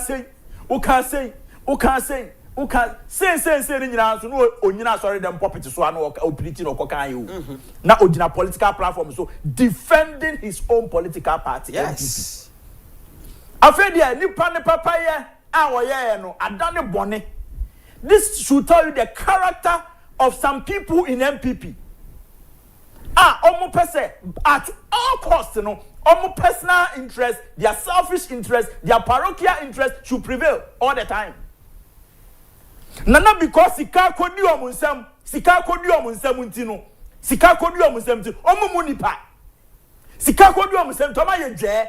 sika kodu omunsam tino ayam so mo ne ageman sika kodu omunsam tino Ghana ni ba ne che oso ho bon kokokoko na mo se ne hwan na mo bekan asem ye kan na mo bekan we so Mumu eniema onam Agyapong ye nya na be dane bone but yen ya na eti akire Ghana fo na enim de papa ne timi ye ne de we still have hope in him say he is the voice of the voiceless and the hope for the hopeless enti honorable Agyapong at all costs no obesai a contest in the MPP presidential primaries and nobody and I repeat nobody will stop him. And nobody can stop any follower or supporter or sympathizer of Honorable Agyapong. People will work hard, campaign for him, and let him win to come and rescue this country. That is what we want. All right, Albert, ma main corner fe yemfa messages kakra na yemra. Also so o message awode abano. Yabefa sa messages no ede amount na fe yetimi akọ yenim ewo ho. Eti ma yenko nkore se your messages no aye ready na ye ka we se ye wo Oman FM so Oman 107.1 FM ye wo so ewo ho a che se bibia ekọ nanim kama sa enso so na okọ eye Kumase enso so a enso so eye Ash FM enso so eguso ye adwuma 101.1 FM enso so guso a eye adwuma ana afei asenfo su enso so eye nap radio 90.1 enso so eguso a eye adwuma medical akacha se ye ne eye chairman Omare Wadie ebehia na afei ye di enkomo ewo ha ema bibia timi akọ nanim kama ono eye former national first vice chairman edema MPP amanyoku no yebehia na yene no edi enkomo enesi nyina ye kai se orafo eba ya no papa yi ne minim omobo ne minim enti ene kwam bia so sade etie bia yebekọ ne yedimu nkomo no asini pem na fe yetimi akọ yenim enso so eho ma yenko na sabatel aye ready a yenhwe ne pick your messages no so eho oba partner say nyame adom enas wanima ye nomi bi Wadaroma program ya na eya mimi mo madaroma enya lawyer daroma me madaroma Wadaroma so na obe frame to as well me enko okay messages kakra enya wo YouTube no ebini Eunice I say Baumia will never be president as a baku bi edikan wo soro ho first one be was so the bra from say pen all the way pen all the way and also the other by abena why are Dr. Baumia supporters blaming Honorable Ken for the loss? Couldn't Dr. Baumia market himself well to Ghanaians and also so they are other by you know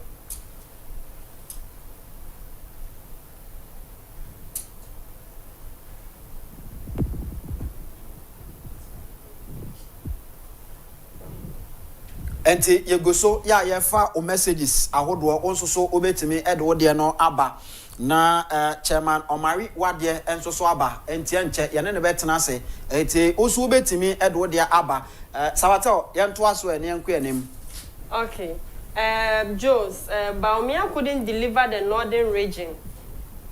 The hierarchy machination was unable to steal the election for Baumia against NDC. And also so they are on the far YouTube buy you know.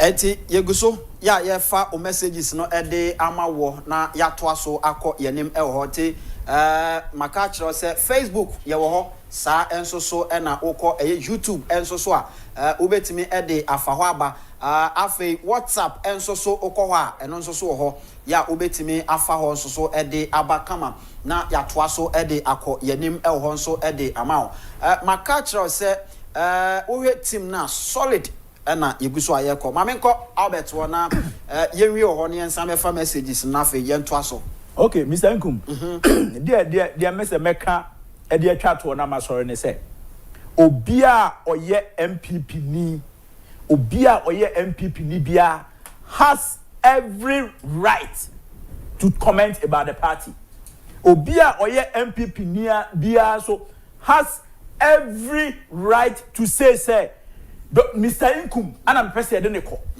Na Albert and I'm person de neko. Dr. Bauman and person de neko. And na Honorable Kenjapan and person de neko. Nobody has set timelines for anybody. And let nobody set a timeline for anybody. Obia oyem pipi ni bia no. Se otina platform bia so no timi ka say me ma dwemu de as I said Dr. Bauman akwa. Jai say nipa no won kasa. Obia oyem pipi ni tina platform bia so no so na dwum say me pese de Honorable Kenjapan kwa. Jai say nipa no won kasa.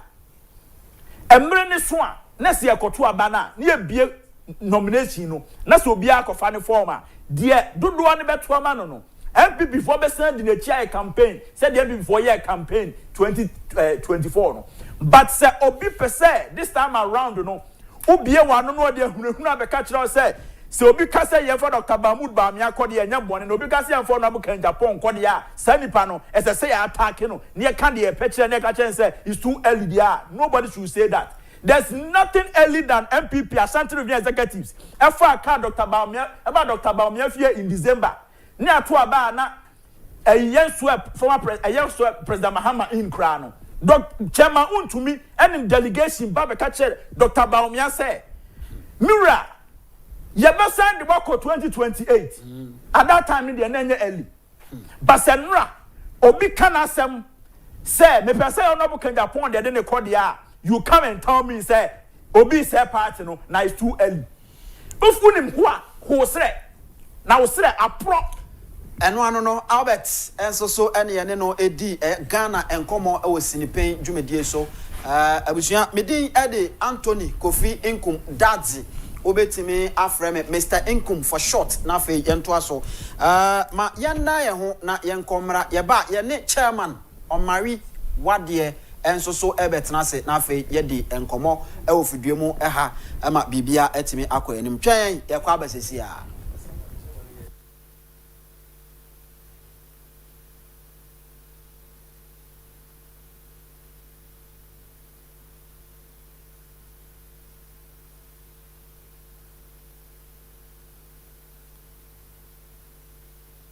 The greatest fear in the world is the opinion of others.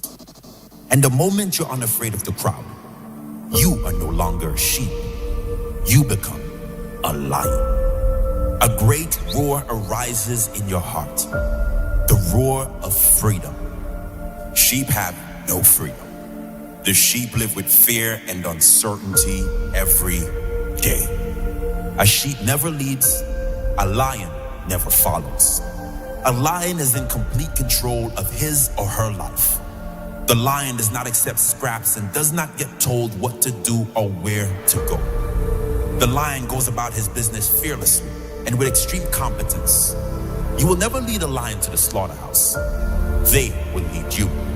The lion is the king of the jungle. And it's not because the lion is the biggest. It's not because the lion is the fastest. It's not because the lion is blessed with any great advantage over other animals. It's the mentality of the lion that makes the lion the king of the jungle. What is the lion mentality? Fearless courage. Bravery is a key trait of the lion. The lion will never surrender. The lion will never lie down and die, not even if surrounded by 10 hyenas. The fight is never over until it's over. Maybe you're not surrounded by hyenas. Maybe you're just buried by bills. Maybe you need to stand up for something you believe in that no one around you agrees with.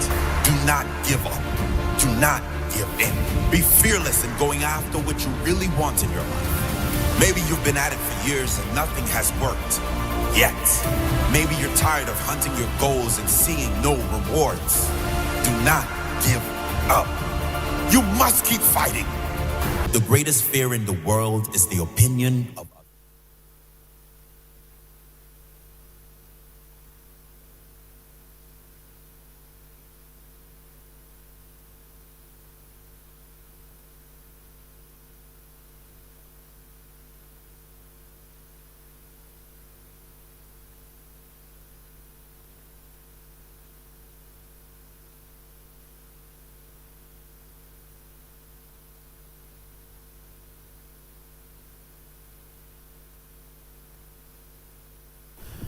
Yes, I am a Yahoo Aquaba Bium Edeba Net2 television. Oman 107.1 FM and a Ash Radio and so 101.1 FM and a NAP and so 90.1 FM a Ghana Fanenina Ubiano Facebook and YouTube and so Nina Eguso ya yenim Sanya Medi kan eka ye no yensa aka chairman Omare Wadie wono former National First Vice Chairman Edema NDC MPP no sorry me Chairman Mama me crash Mama you macho Chairman afi shapa afi comment afi mu nyina ye no correct na Chairman wu nyini da o se on so abranti ana o ye on pese obeye mere me se me suamo Peter edi kan Peter no so de no ba na eba ye di wachin kakrakra o de ne fatal mo fatal papa Chairman ya je o ka se waka unya ka ba ha o nyame adom se Yakupo Shirawa na atamfo num se obi a Yakupo besia no na atamfo mo enya nsem ketuwa o unya course ro kakra bi ehu se ne ma ekoyi a na no started to active so about say fefe so no atamfo ado so de oniba Chairman no dia me share dem hu ba ye try edam hu akra bi ha me nchira wi o za me nchira wi edam hu chire me help bani the ones ready or not there Chairman we there for the first time you do abasi ni PEIN so I had ye can bibia pem ha no ye nye na ye mfa nsem wada ye kan se de tie pepepe na gedi kan no ma memo akwaba na memusa se wo MPP amanyoko no say enema etisen after say mu lose elections no atmosphere in the party no etisen well me that's it mama cheti for na akefo na na munina se ona boke no ho etinen kanche o mi entinen kan na say de wajap show ye ebia mo de krokro no ye hwese lo ya dawro ma obekrokro na de naba mo krokro na ko na ka wa ye Ghana for Africa to the bia no okasa etimi ekonomi kakranche enti o mo de answer bra na the party no de emumboko party na kasa si won bi emumboko na emunipa emunipa any problem no ka party de nka new patriotic party si ho boko then no beti we say ade we say just emunipa no one ya dare ho obia pre but if you see lose elections no be see and then at least I'm glad the national officers after to me I'm vote no I wouldn't accuse them because I keep saying there are some people at the national who were supposed to take action, some actions and inactions they didn't take, and there are some people at the regions and there are some people at constituencies, even polling station officers. Because I heard said there's one polling station that we have 5 polling station executives. And almost like for 15 by police station in 3. So it tells me straight to say in Crawford. Oh man to a bit of man to Ankasa. Go on to TIA, like I've been saying. Omu to TIA and come back to John Mahama. Okay. But this time around, the Mahama vote to near 2020 on akufo-addo. Change the and yes, Sanet here, they said, and now there were some actions be necessary to take in and then 1 man, and just a Jumana party new ban before 9. And I make us say, and yet you find or back say a national chairman, and I say general secretary, and I say a polling station channel who constituency chairman. Or no, yes, I don't so ye. A man for the castle moon, to so tea, then I'll home. Previously, time and now we first vice, no. Now we share more acquire more fast so proud to elections. Send strategies are more the core any idea. Comparing it to that of 2024. Over say BB to see 2024, no. Personally, I wasn't too involved. I was not assigned any particular role.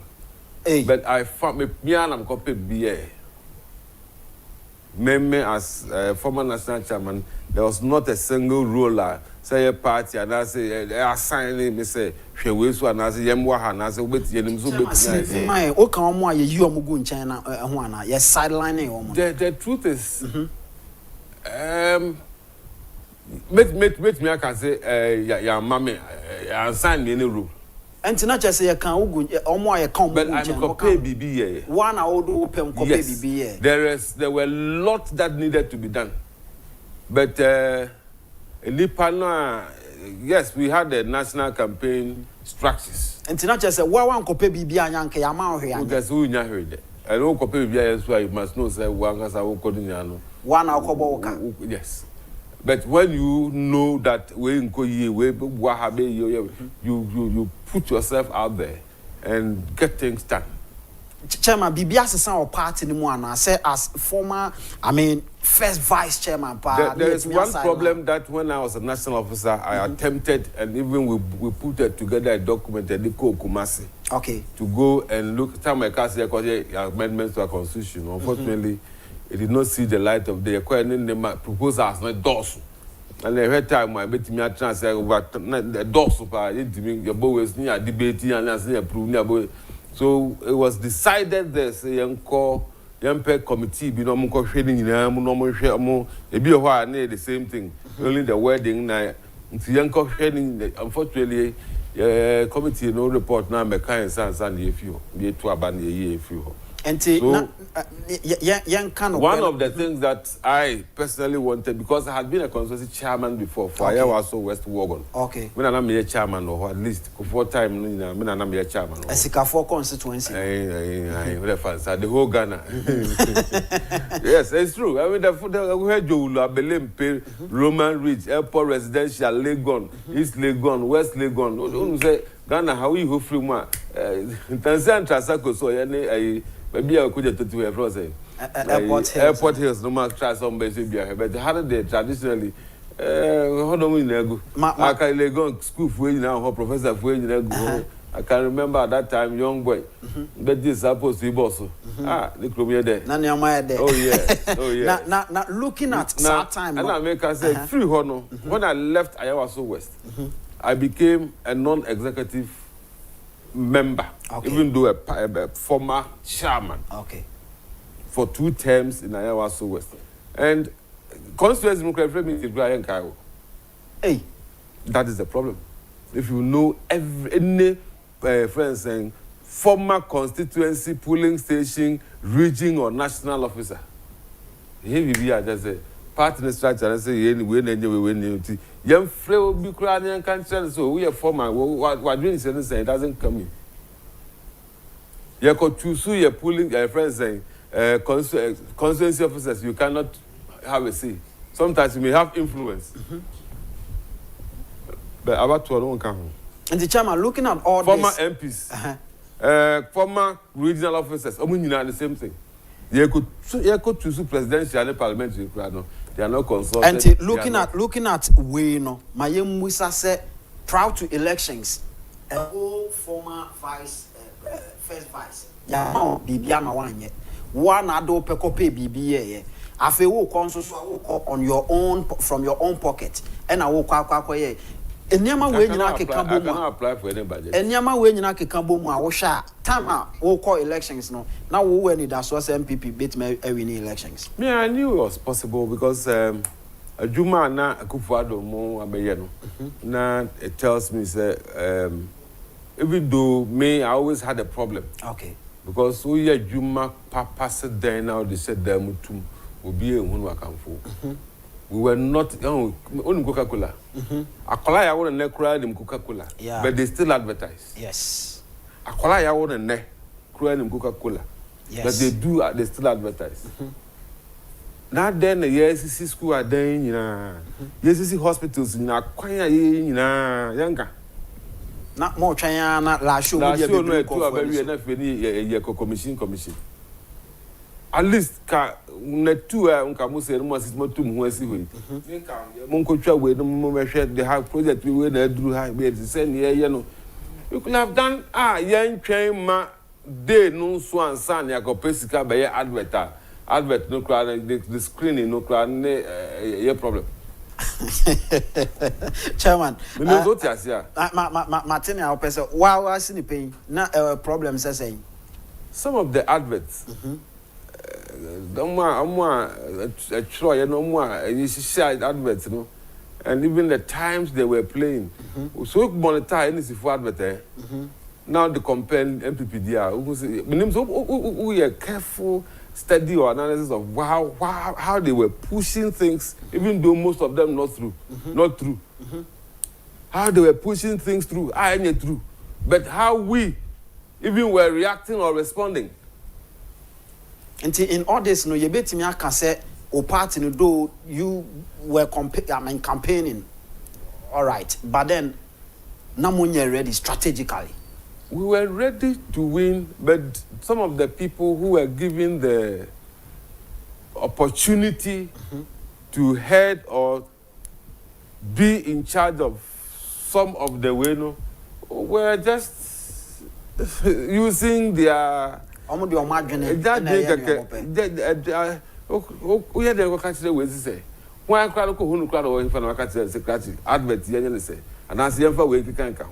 I said, we are then the young was. And sometimes, me when I was there, you may get somebody who the offer just say, Obeka Sembia, it just tells you straight, say, this one, even though only a Honda. Why now, Catcher? Why now, Catcher? Ocasio cried, the problem. I mean, there's one thing I want to hear, you know, baby. And it's a Nyama way also. And I'm going to me answer one can or crunch them one. And I'm what I say, and I'm dear chilling crack, and a Nyama could agree. But I had the belief that even if we don't tell the average Ghanaian what we have done, at least what they are seeing, and the kind of feeling, they will naturally come out and vote. But later, I realized we needed to do more, but it was just too late. It was just too late. But me, time I'm young, my powers in 2022. And knowing the good people of Ghana, you said that assembly was here. If you did, the minister, I say, now assembly see it. And the kind of experience I'm if you did the minister, they will tell you you are good or you are bad. Then now 2022. Then now time dollar started to make a free 6 5 point something 6. I feel within 2 weeks in a and I'm saying we are done. Sometime now who say no matter how low after that the bed drop, you're hating acufo-addo. I hate acufo-addo straight. And for them to forgive you, and for Biscay, you free her, I sign code IMF. And I'm saying, oh. And the IMF now, Moko, would you say now, Nkum and Kamoko? Now, one hour situation, they're not called drone there. Now, say, we had no choice. They're not called that chance, we had no choice. And this will be as former, first vice. Obi sure him catch us say MP Juma. When he said, okay. And this is for more strategy. And Omare even MP4 be Agyapong. Udum say before even now, who got trying radio no can say akufo-addo's biggest challenge. Ghana a problem in majority was the COVID-19 and then the Russian-Ukraine war. Who can no my say almost rebi just to put in the minds of them to say boy. But it's true.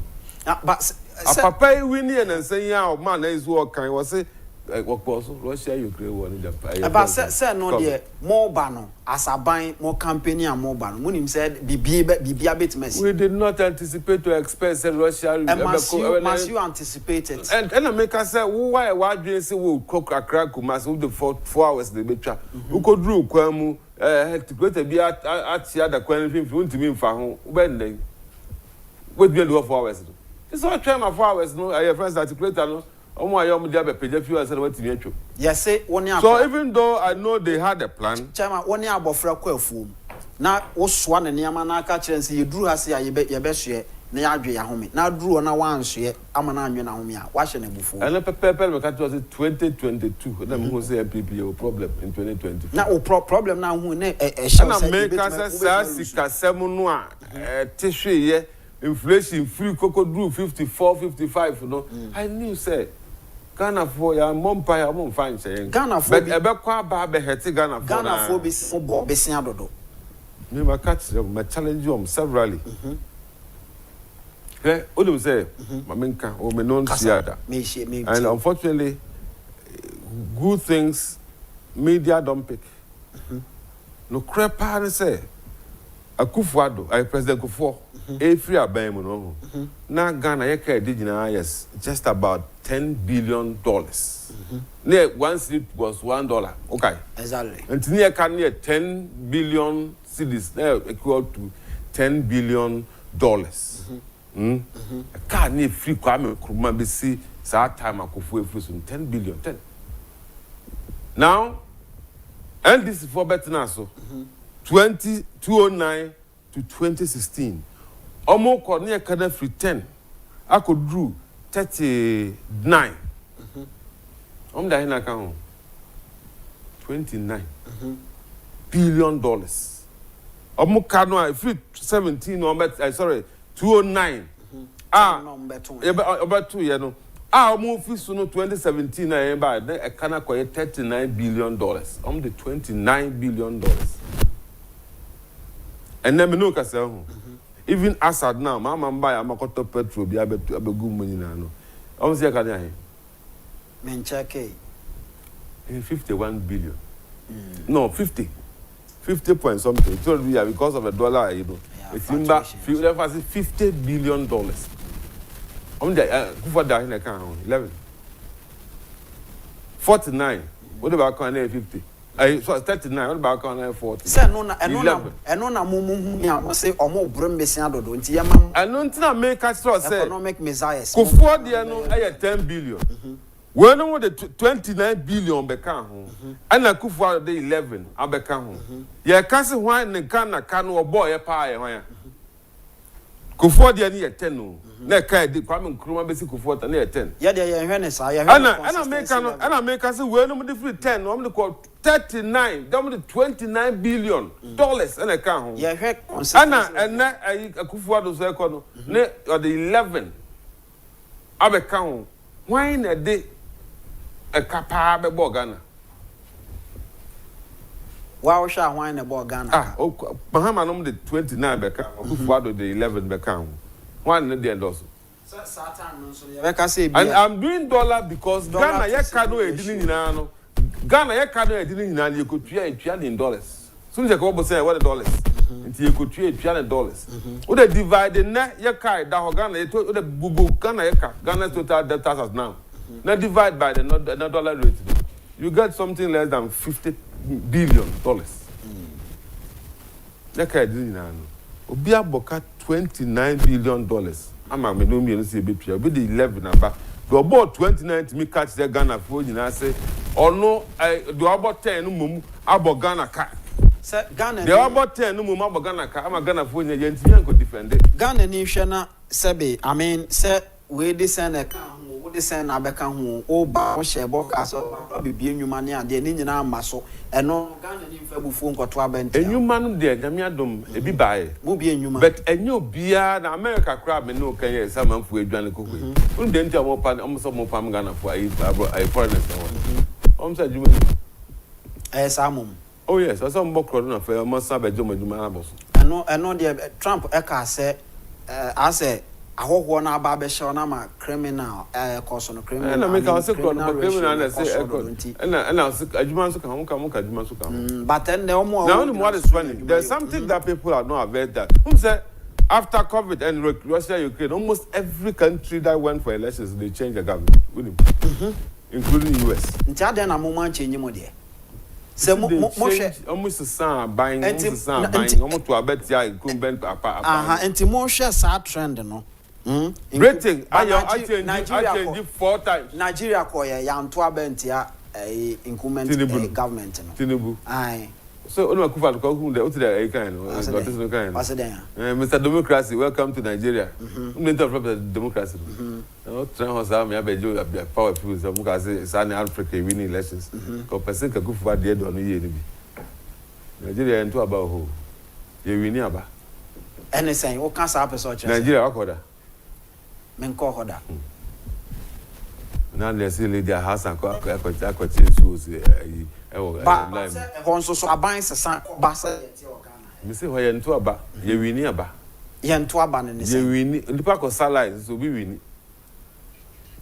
just go and look at the Nigerian politics the Nigerian elections we boss them they're gonna acquire him yet heaven and yes see we no my yembara aha afi ye chairman Omare Wadie na edi nkomo ono ye former first vice chairman of the MPP hey asembe nkurani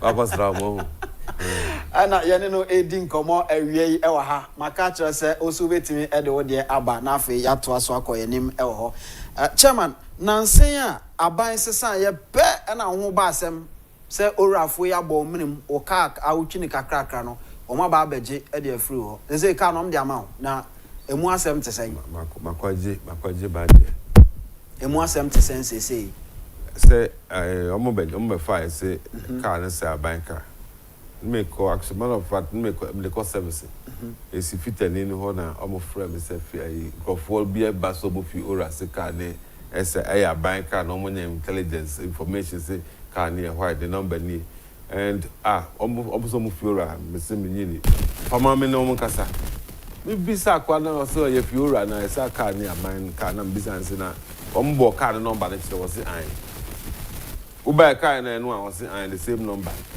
na oddball number so you do diligence because they can't obi number cards that way so it me call line service go checking and net computer about phone you file chances number you can know the owner did you do that okay did my time say me confirm my for bank card be see na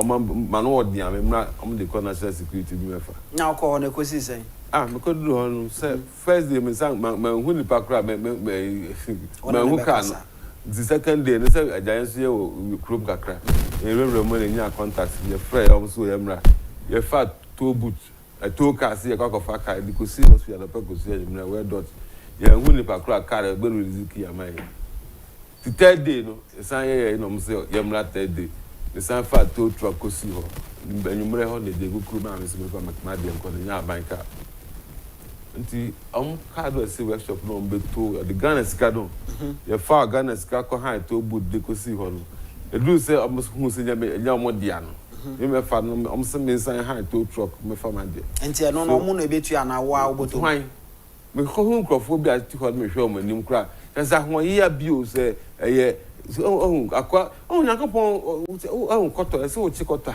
Nyankopon so hwe nti looking at the aura setup no do you think say a bit ma boa Ghana because I mean omo shase say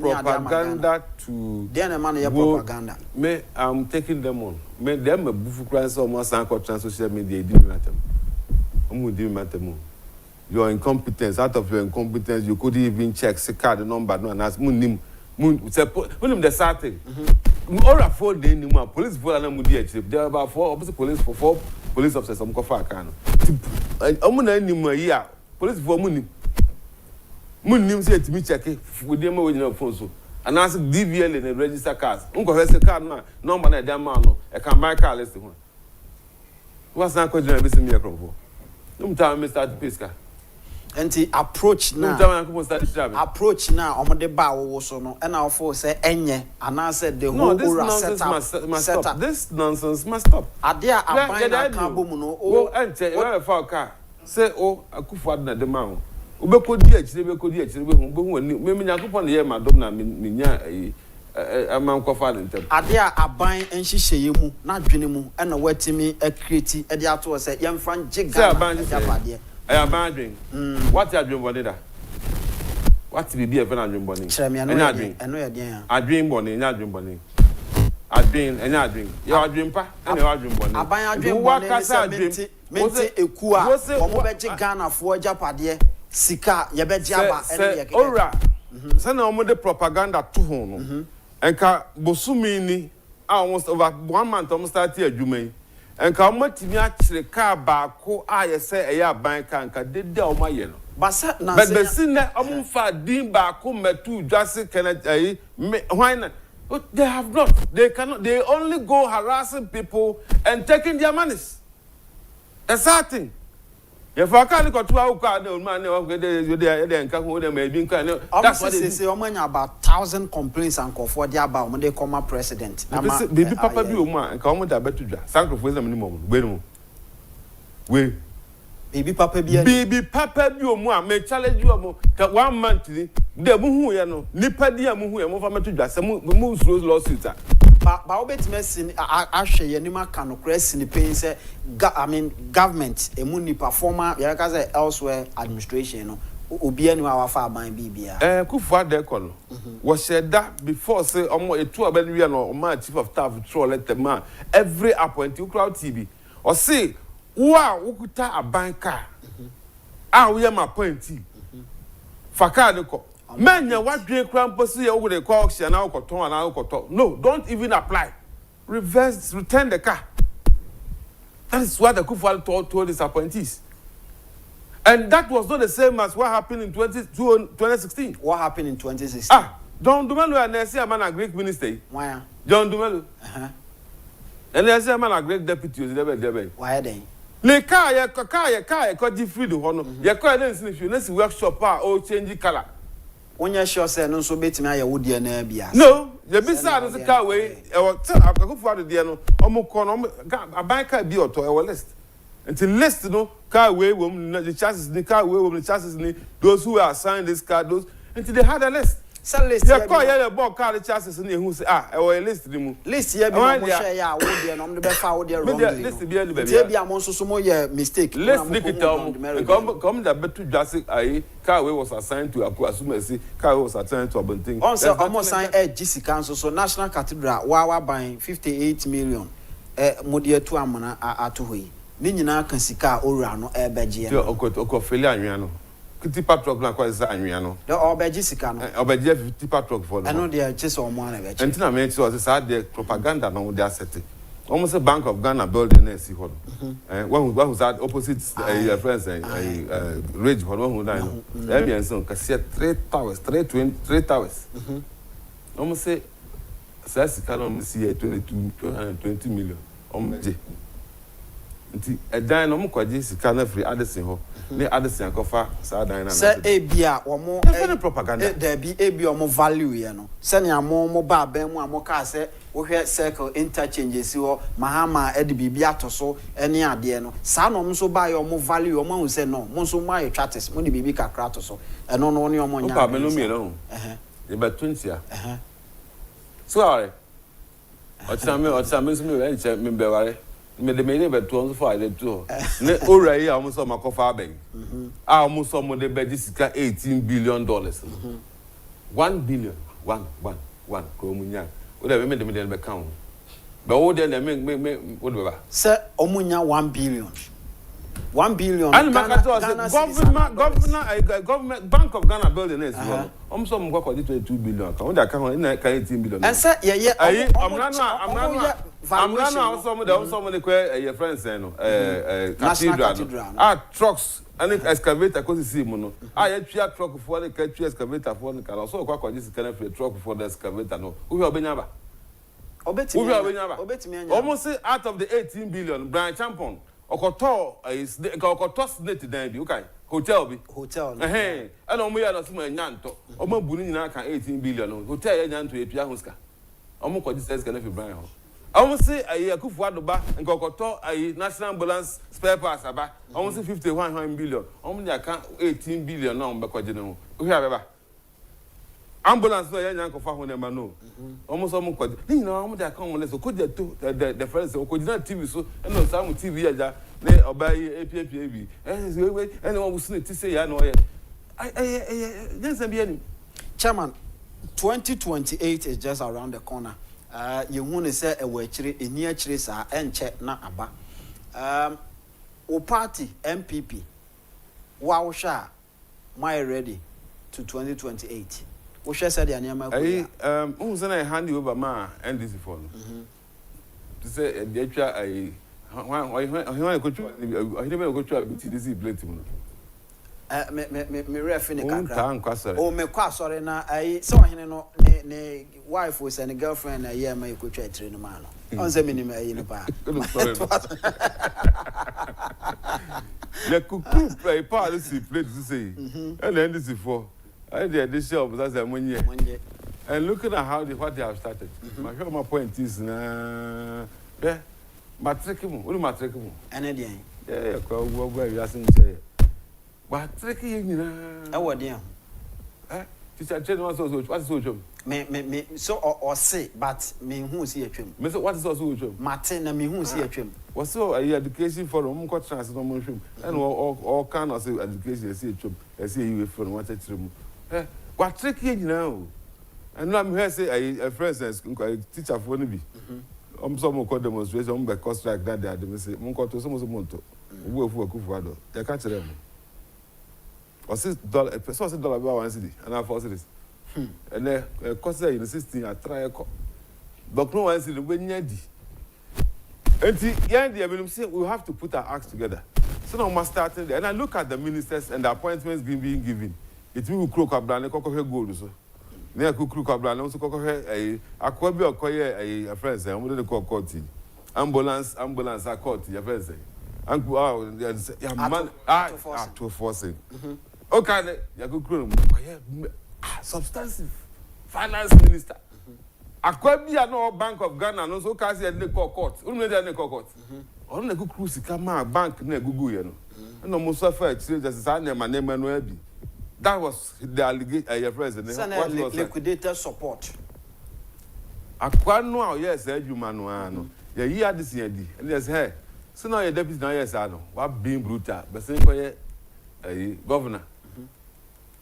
So you look at the people they are appointed, and your strategy to say no. What's the first ICP. This time around, scheme. What's the first stainless? They were stainless. They came to stay. And I'm mobile one to me and she will be but so big. We tell them about the job.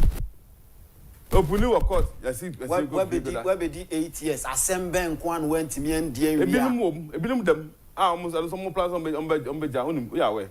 A bit more were jailed. A bit more on sir, to put them the anyway, and 6 scholars to follow your way. I could do a beer. I know I said that lawyer with the Maynard. Was like Robert starts technicalities. And I'm no more doing that. And I'm bedrew ya pet, but so many crime. Without telling you and I said, the internet me job police we are say, a the internet me jack I agree, I never see Bank of Ghana. You know, we are not and here or buy now or share and won't say soon evidence now more gather and won't say so be an imtin where jaw and say no or say or bape bank na good you know or be some license I'm one sign baby sana Ghana former mo ye adwuma nti omo nsambra it's all trick no nipa no our bank and the bank no egu and a papa ye na yakofo na baba so be governor o ma mo several billions no the ma mo o mi no fa sisi ni nyina and the bank na san egu ana akufo-addo ba si David yen train wi asi ni pa bole sem sa wakwa jingrofo sika Wadie aban san mo be for ko tuo moka and so wasan di no you don't have the competence and the only adwempa ema so oji answers no nipa no mo yes ano wo what don't have magana so they akoso you should have taken responsibility as the fund managers credit development. Enti want me anya wadwuma yie no person kokko ansa oba ya pe o say oh me dofo ba say na me no ne ye dey no connection this na start here no they say me yi opportunity be da for se mo nso mo hwe na oye bone a nka mo de ne kokko ta na Tabani man come to court. Bia ntina na make evidence. I know say your friends say case now omo file here no. Documents now and back out. You will see. Okay. And near ma the entire na court. Na fe onya kuru ko fellas akwachi na say oba. Hey, no, I don't let it down well. That will work of akwachi. Oh. Ma me musa na mo friend musa say a the entire sa charge we born no. Na matinye ye na beba. Chama ma me musa we na ye nko yenim. Say wo sha mo party no mo lose elections ni we no looking at senior grassroots adwam mo lie no. Said their grassroots ebu afu mo no.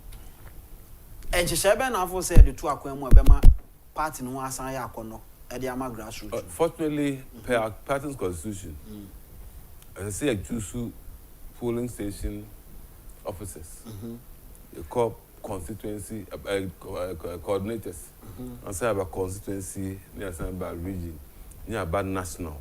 Then we'll come to parliamentary.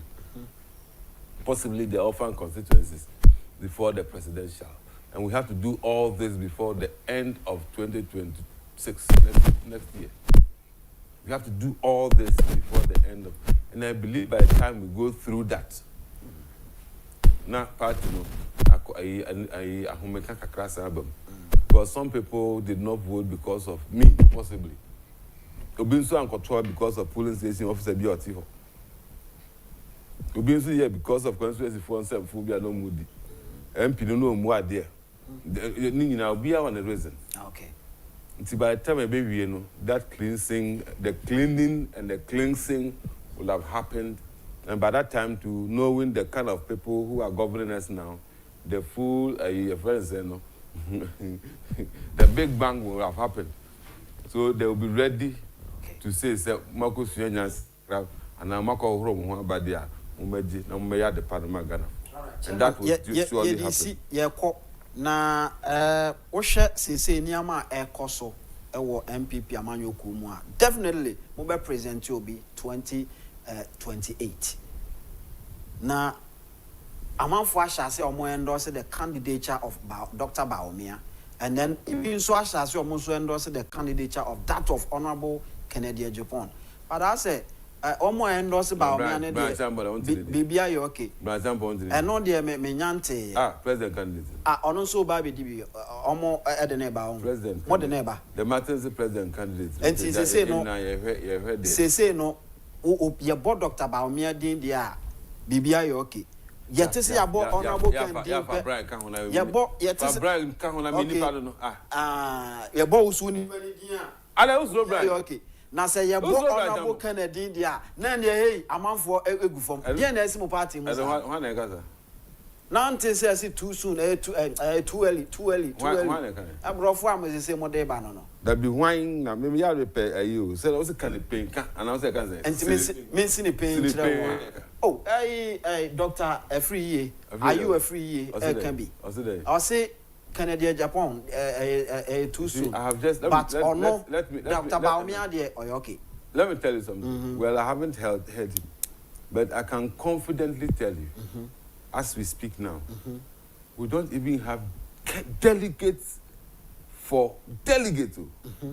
Even the decision to whether to go with the same structure, polling station, electoral area coordinator, constituency, we don't even know. And he said, Obiba Castle on their candidate, or na Papa Akufo-addo the neighbor, Obiso na Akufo-addo the neighbor, Obisi the man of my own. Me Martin pa 5 for me now, Bia say, Obia the slow, now you are neighbor. Time no soon. Okay. Well, Obia flow so yeah, or do it. As a matter of fact, Obama's castle of Vanquay did no.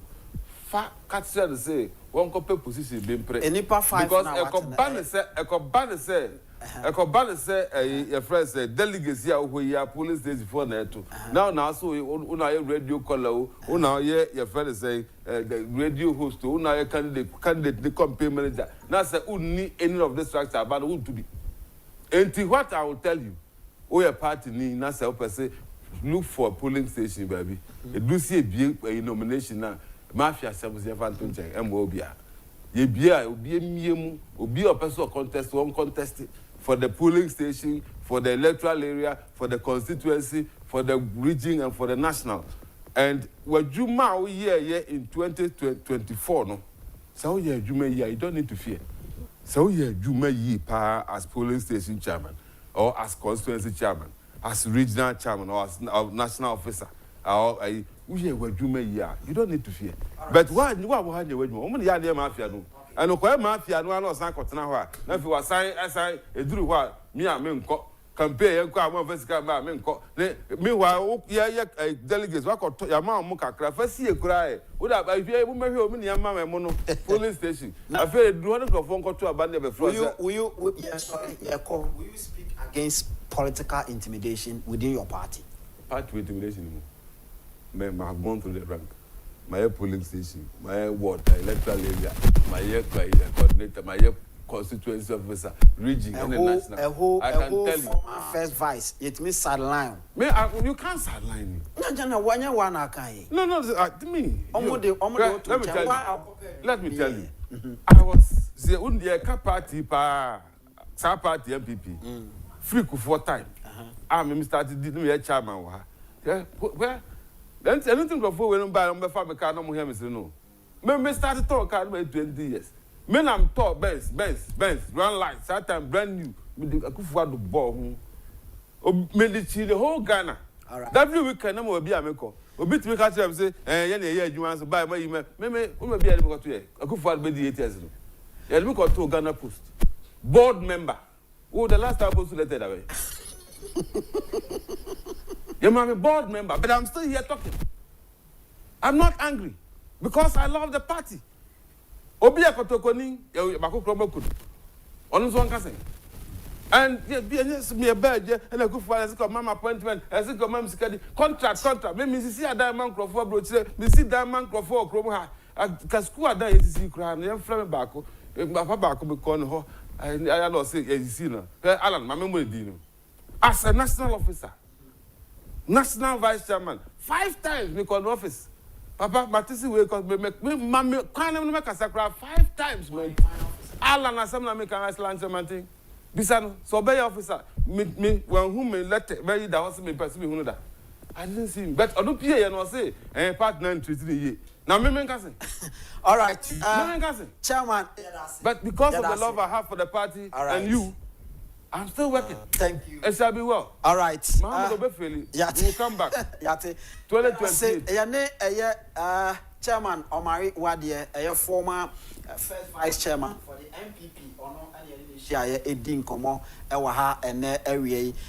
National Society Airport, so our Net2 television. So essentially, we our Oman 107.1 FM. So NFA, Kumasi, any Asantiman Temun so and so Ash FM. 101.1 FM and NAP radio and so asinfusu and an empatem and so 90.1 and ho anadwumedi twegu ye from Anthony Kofi Nkum Daddy Trinitiawa na from Mr. Nkum me enemy di dwumedi no ho chiame ede emawo honorable Ken baby a wo bia no ye chiawo edawase se wadom entini ye wa ha ye adwuma nyankopon enhyira bebe Chairman Omare Wadie sisi uchiao honorable. There's my fellow. Ya no afa. Enka ye kwase play work kan ya ko die yi. Text message e ba ye wa wo so wo tie chi kwanu ya se nyina so etie ye so no. Nyankopon enye wadom. Nyankopon ya adom a e kina ye be san so ehia yakram.